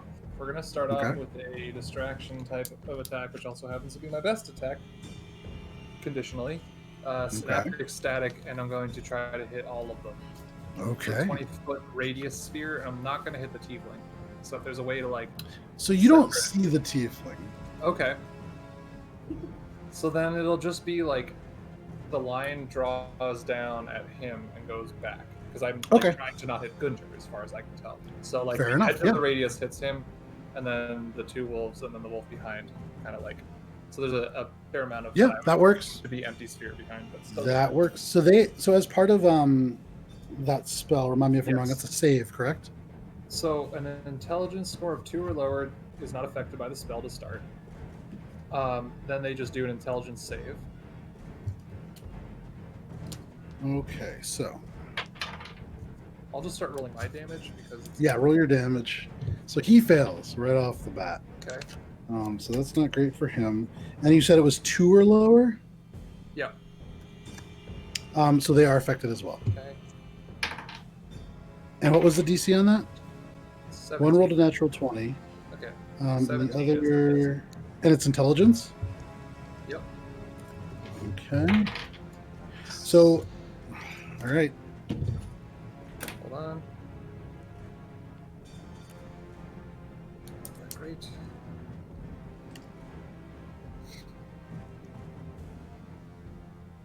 So 28 psychic full. That would be 14 psychic halved. Okay. And everyone that failed, because I can't mark it, and this is like the year of the mind I'll try to remember, but anyone that failed has that whole d6 subtracted from all attack rolls, ability checks, and constitution saving throws to maintain concentration. Okay, I have it marked. So Yeah, just feel like the brained ones. as Gunter kicks the door open and everything goes into slow motion, already, like as your eyes pick up what could be a threat, there is this soft glow that's emanating from you. Around your head, almost like a crown, these glyphs spin into life. And as you cast this spell, you can see the dwarf and the two wolves on either side of him suddenly just their eyes lose focus as these runes seem to, in like a ghost mirror, form around their head. You could tell that it affects the dwarf and those two wolves. The one in the very back seems unaffected. Okay, but they all took their damage. Yes, Good. they certainly did. And I'm gonna start like rushing forward, so 30 Okay. feet to like get right. Yeah, in front you of you brush past Gunter and kind of take up a position in front of him. Gunter. Yeah, shield up. All right, shield at the ready. That is your turn. That brings us to Shay. More when you're on deck. I'm holding position, and I will defend myself if attacked. But that is Fair all. enough. Morwen, what do you want to do? Gunter, you're on deck. I run. Okay, so you run. It's a dwarf, Okay. right? With the two It dogs is. or wolves. Yeah, two wolves. They're fairly large. They're both easily 3 times his size. But you run out, and 30 feet will get you just beyond Gunter. You can get right to where Heinrich is. Which is how far from? That's 30 feet from the guy. 40 feet. About from the 15 feet from the guy. If you move guy? your Oh, 30 pretty feet, close to him. Okay. you're 45 from where you start. You're 45 feet away from him. Okay. Okay. So I'll do that, and I'm gonna panache. Okay, you're And, gonna panache. Panache. And I'm just gonna be like, whoa, whoa, whoa, whoa, whoa, whoa. We come in peace. What? We just got lost. What's going on here? And I'm gonna try to. Can I also try to persuade him that like we come? Make a persuasion check. Sure. So the way the panache works, it affects that. Yep. I'm looking at it now. Okay. And it's a save, right? Or is it a contest? It's a contest. So you go ahead and make. So let's start it this way. Make a persuasion check. Oh, it's an ability check. Wow. It Tell me if I doesn't need to roll my matter. d6. This is a ability check. So yeah, roll a d6. Cool. So the dwarf subtracts 3 from its roll. Okay, so that's a roll of 1. Nice. And what do you say? That's also against my 21. I just want to say. Okay. Difference of a d20.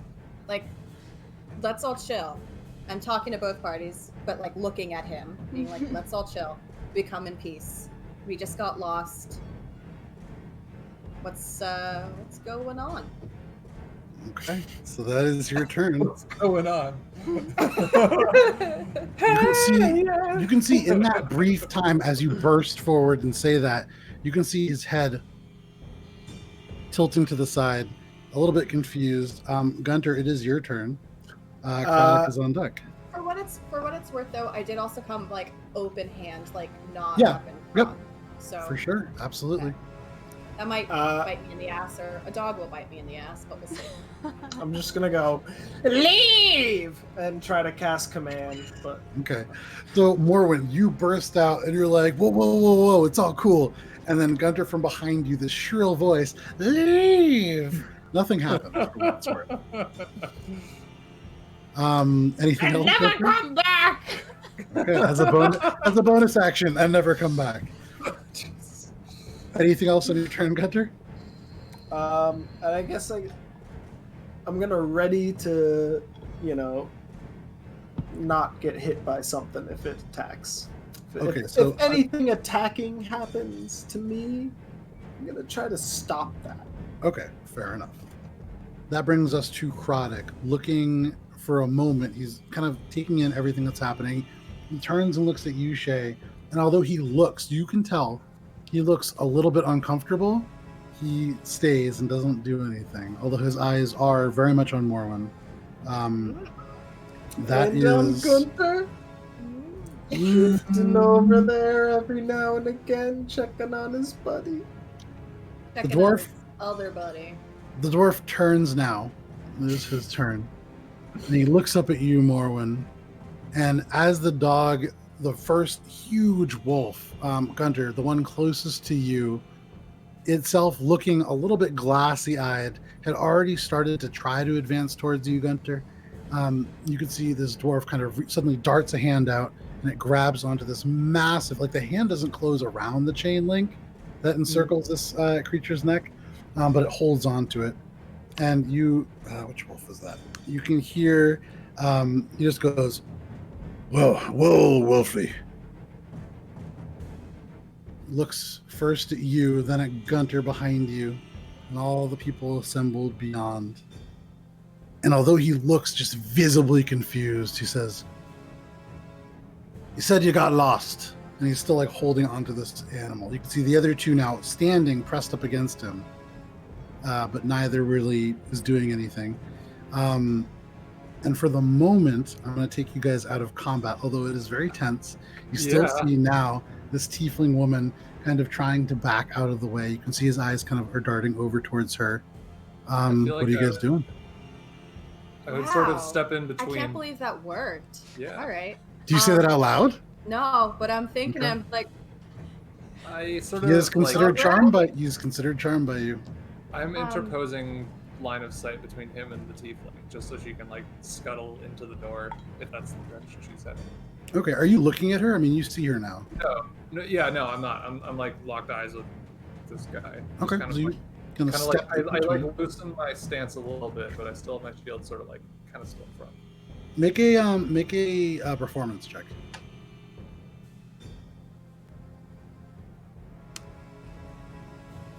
$20. 20. Okay. You like shift and you kind of lower your shield in such a way that it kind of blocks where she is from his sight, and you just kind of stand there. Morwen, you're kind of talking to him. Gunter, what are you doing? I'm like just looking menacing as well as menacing. he's as mean Gunter mugging. can. Yeah, Make I'm it- mean mugging. Are you trying to intimidate him? Kind of. Yeah, I guess. Make an intimidation check. Why? You're gonna break it. Oh no, I'm not, because I got a 20. Okay. So as you sit I there, see. just mean mugging him, you can see the one wolf already a little confused, kind of disoriented. You can see when it took its step towards you, like the paw crossed and it had to like kind of catch It's itself. mostly the smell that's intimidating. You can see this almost like animal reaction, and you can see it just kind of lowers its head and takes like a step back. Yeah, that's what I thought. Shay, you and Krodok about 45 feet away are hearing this. What are you guys doing? Waiting. Okay. He turns and regards everybody here in this gathered circle. All right, Mormon show, take us away.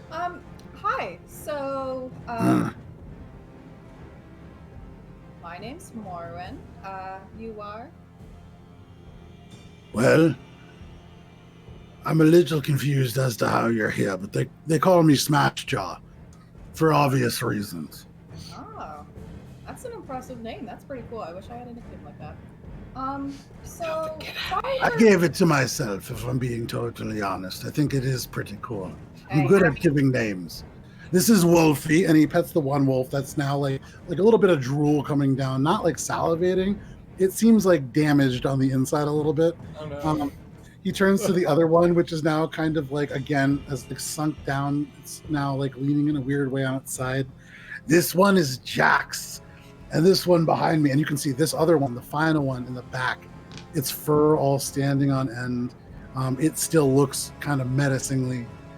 This is the only one not currently affected by Heinrich's spell. But it's sitting there just intently looking at you. This one here is meaty on account of how big he is. Oh, they're beautiful. Mind if may I? I wouldn't. Okay. That I respect that. Yeah. I mean, I didn't mean. I'm sorry for barging in. We got a little lost down in the tunnels. Can you tell me What tunnels where are you? John- What tunnels are you coming from?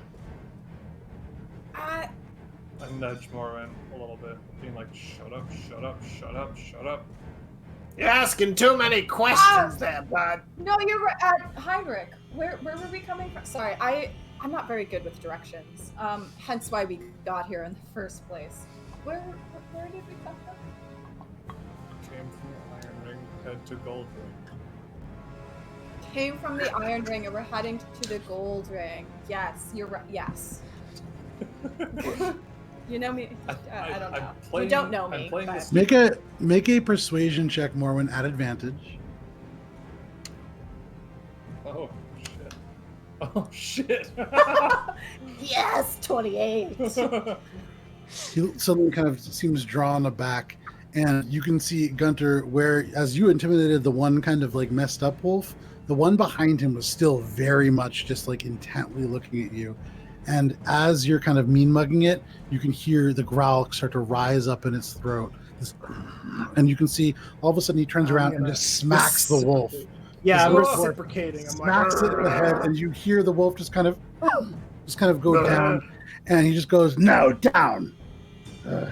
These people are special. You're going to see Kind Scare herself. Terribly sorry. Didn't mean to intrude. Just dealing with a runaway." Apologies are on our ass. I'll deal with that runaway.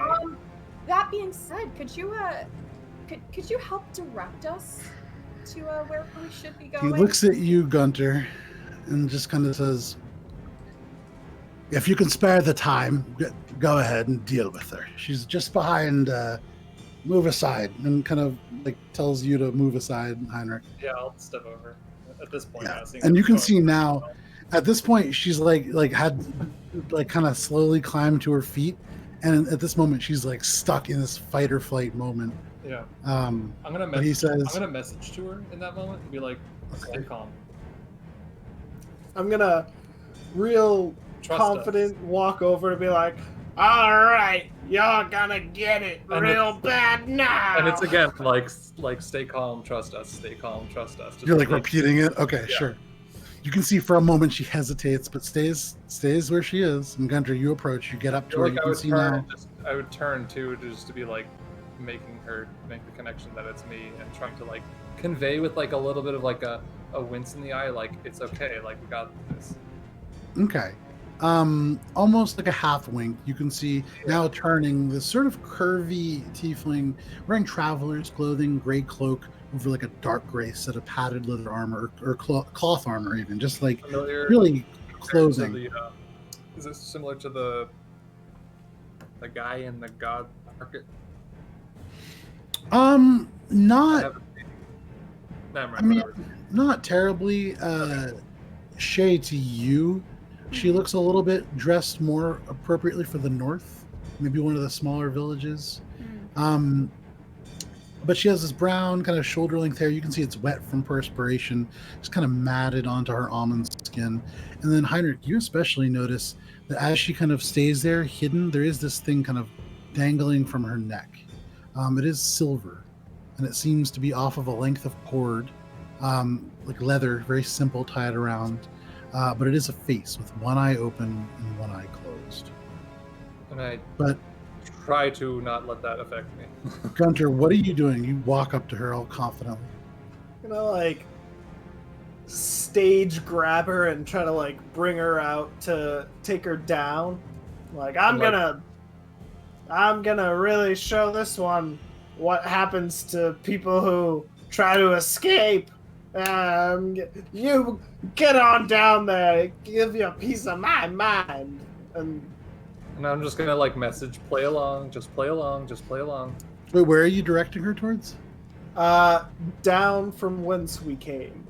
Toward where Craddock and I are, I assume. Yeah. So you go over, you grab her, and there's like this brief moment of resistance, but as she hears again and again from Heinrich, this like you're gonna be okay, you're gonna be okay, you're gonna be okay. She goes with you, walking at first, and then kind of like hesitatingly follows. You can see she kind of draws almost behind you to pass these wolves. And as she goes by, you can see the person who's identified themselves as Smashjaw kind of follow them and then turn back to you. Say, where are these tunnels from, anyways? They're not on any of the maps.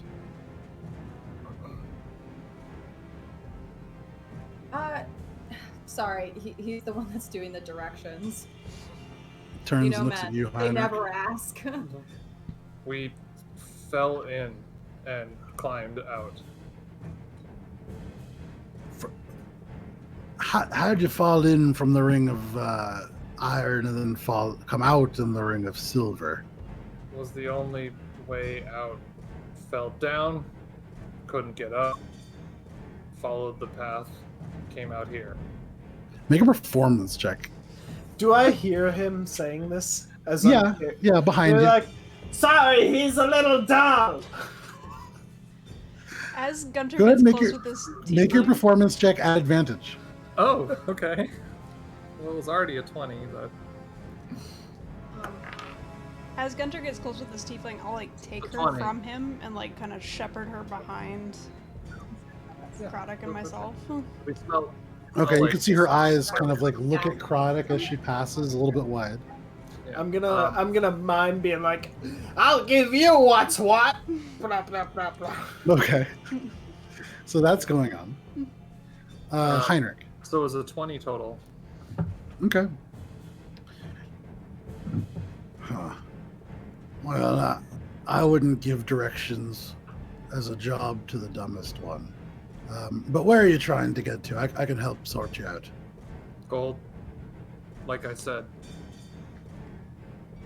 Well, I mean, you could just take the staircase then. Clearly, you're in Canescale's favor, so just go on up. I don't understand why you wouldn't just take the stairs. Runaway might get hurt. Would rather bring her right to, so Kinescale can exact true vengeance. You're worried that somebody else will try to steal your reward. I understand. And I give him like an eye being like, yeah, that's right.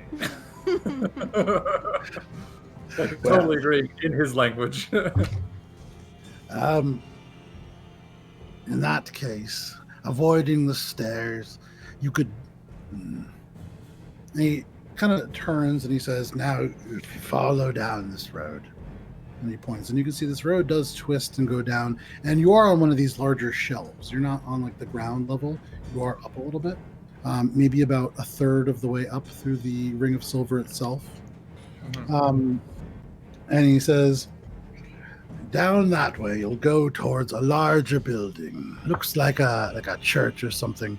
It's an old guild hall. We haven't managed to crack it yet, but past that, go down about a block and you'll get to something called the King's Ring. Used to be a tavern, something of a staging ground for us now. Command can give you some kind of a pointer, I'm sure. Many thanks. I'm trying my hardest. I can't play this type of character. Nods, and you can see he just goes, "You're doing a good job.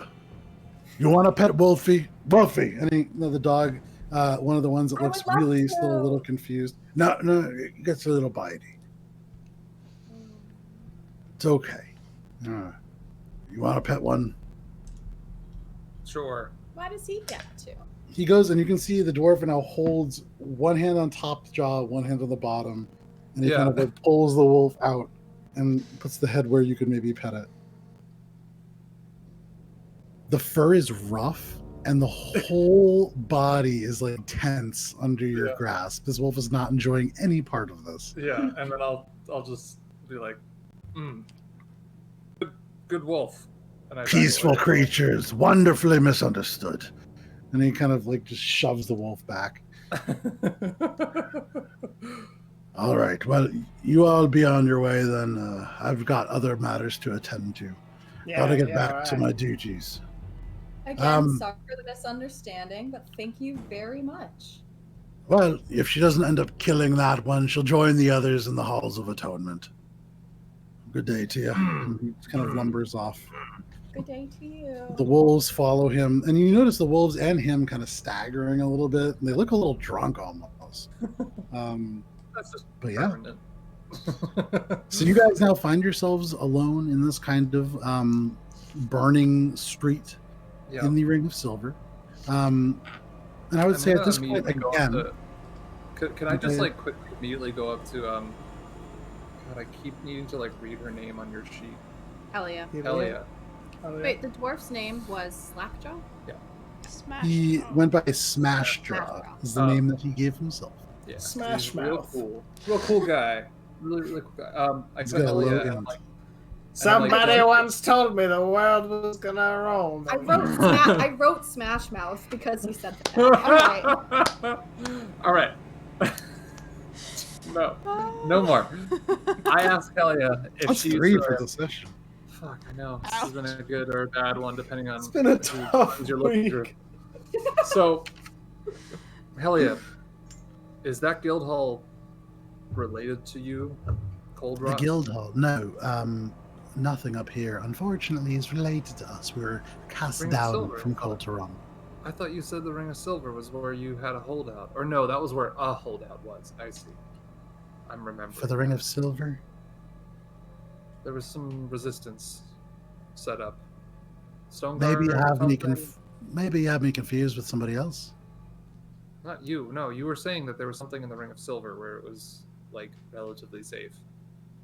Oh yeah, she told you that there was an area of the Ring of Silver that was still not conquered by Kindskill. Would this now back to her?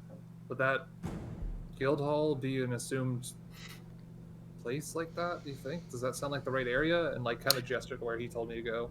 Again, I'm not from Colteron. You know, we were cast down, and I spent most of my life in the Undercity. You But just know stories you've never been. Okay, sorry, apologies. Well, shit. Do we even just wait till he's gone and just fucking tread back and try again, or is this as high as the rat tunnels go? Does anyone know this? Does anyone remember what was said? all I know is it used to be used by smugglers of a sort. I don't know much about the actual makeup of the tunnels, save that there is apparently some sort of guardian wandering around down there. Well, I'm glad that we avoided that. So maybe not. Maybe at this point. And how safe? Okay, looking around. How safe is Perception it? check. Make a Okay. perception check. Anyone I'd coming our also- way? Any like paths down alleys? Any sort Sure. of like secretive kind of shit? Ooh, I'd nice. also- 16. Okay, we'll get to that in a second. Morwen. No, just Allie. Well, I guess Morwen. But Sure. wondering is there anything that's obviously cold rot about Helia? Like, is she wearing like a sigil or anything? Make a Like could perception a check. Hmm. Alright, Gunter, what are you doing while all these things are happening? I'm gonna like continue pretending to beat the deserter, and then be like, "Ah, is he gone? Oh, okay. Hey, get out of here. Go, shoot. She looks so confused. She looks so confused.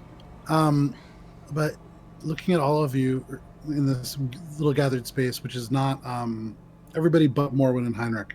Yeah, we're outside the door. Who are all of you? We're the Finger Gang. Now get out of here. We're travelers in town. Who are you? Well, and so at this moment, you guys talking to her, the two of you out in the street. So, Heinrich, Yes. no, the easiest way to do this is going to be Morwen. Examining Helia from a distance. You said a 19? Mhm. She has the features of a cold rot, dark black hair, fairly for a dwarf down there. Very like fine skin, not like terribly rough. You don't see any sigils on her, and that isn't. Grunvar definitely wore quite a few, and all of the cold rots that you've seen have had a lot. But she doesn't, as far as you can tell. Is she like dressed well? Because I know like the cold rats, like they have wealth. Like, does she look like a rich dwarf? Not especially. I mean, she's wearing like functional leather armor. I mean, she's dressed in a way that you have seen thieves dressed. Okay, so Neither aside here from nor like there. from like features, she doesn't look. I don't know. I guess I'm just wondering, out of all the dwarves that I know, does she look like distinguished? Like, does she look very much like out of the ordinary in this picture right now? Make a flat intelligence check. Oh, you know I'm dumb as shit. Come on.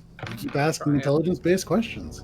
Can you ask them from now on? Plus, you're comparing your knowledge of dwarves against Gunter. Yeah. Yeah, the old, Allie. now bald dwarf.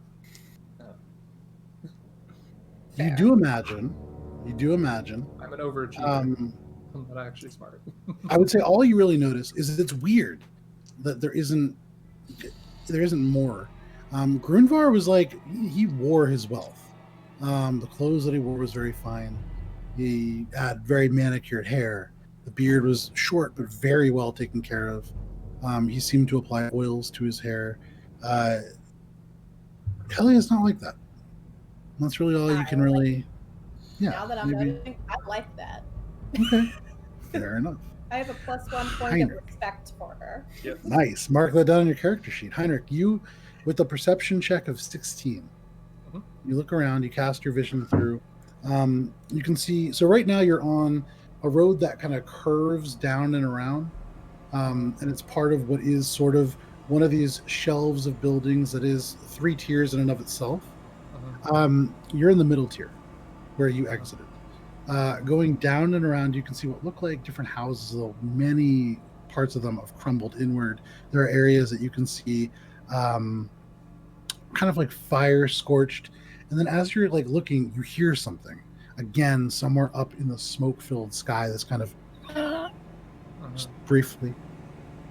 You continue to look and you can see in front of you there is what looks like an alley. It goes maybe like 15 feet back. There are like broken crates and what looks like maybe what was like a wrought iron door that kind of barred it off that has been like twisted and pulled to the side. So easy enough to go down should you want to. To your left, up and around, you can see what looks like an area where the buildings kind of give way to what looks like a flatter area, although from here you can't make out what's on top of it. But there aren't buildings, so that's kind of strange in and of itself. And then you hear it again, that sound, and it kind of takes your attention away, and you look up into the smoke, and though you see, make a perception check. Again? Yeah. Yeah. 6. You see swirls of smoke, and you can see that there is movement. You see it being displaced, but you don't see anything in particular. The cry is loud, and there's an avian quality to it. But that's all that you kind of make out, except you do hear another sound. And it is this kind of right in front of you, sounding like wet concrete hitting the pavement is a body. Immediately ruptures upon impact. Sure. Blood spatters across. You hear the sound of a little over 200 bones breaking. The ground itself kind of dents inward where it hits. It doesn't recoil. It is a wet, loud thump as this body is dropped from above. I like, and because it is midnight, grab Morrowind and pull her back inside the cave, just to end it inside and not out. And like, what the fuck? And because it is midnight, that is where we're going to end for the evening. With the body being dropped out of the sky. With the body So- hit the floor. Um, We're not. That doesn't count. They did hit it. Let him go. I guess technically the session ended. So, so thank you guys very much for tuning in and for checking out this session. This has been Adventures in Alberon, our 5th edition campaign that has gone on for a little over, like, we're getting close to a year and a half. And actually, I believe this is technically, it's either this one or next one. I think that marks a year of streaming. Can't really remember which, but very, very cool. Yeah. And it all started with one camera. I feel like, Matt, it was in your, that we did the first stream. And then I think we may have even taken a video at Krista's when we played there once. I can't remember. I don't think we streamed it. I think I recorded a video to see what the angle and the sound looked like. I think I might still have that on my laptop somewhere. But thank you guys so much for tuning in. We'll be back next Friday, ? You guys all free? far as You're I Let back. me check my schedule. Oh, okay. know. We'll be back next Friday with session. I want to say it's like 39 now, which is crazy. And I don't have a title for it yet because a lot of stuff changed. So we're gonna have to figure that out. But we'll see you next week. Stay safe. It is crazy out there. And we'll see you next Friday. Bye. Bye. See ya.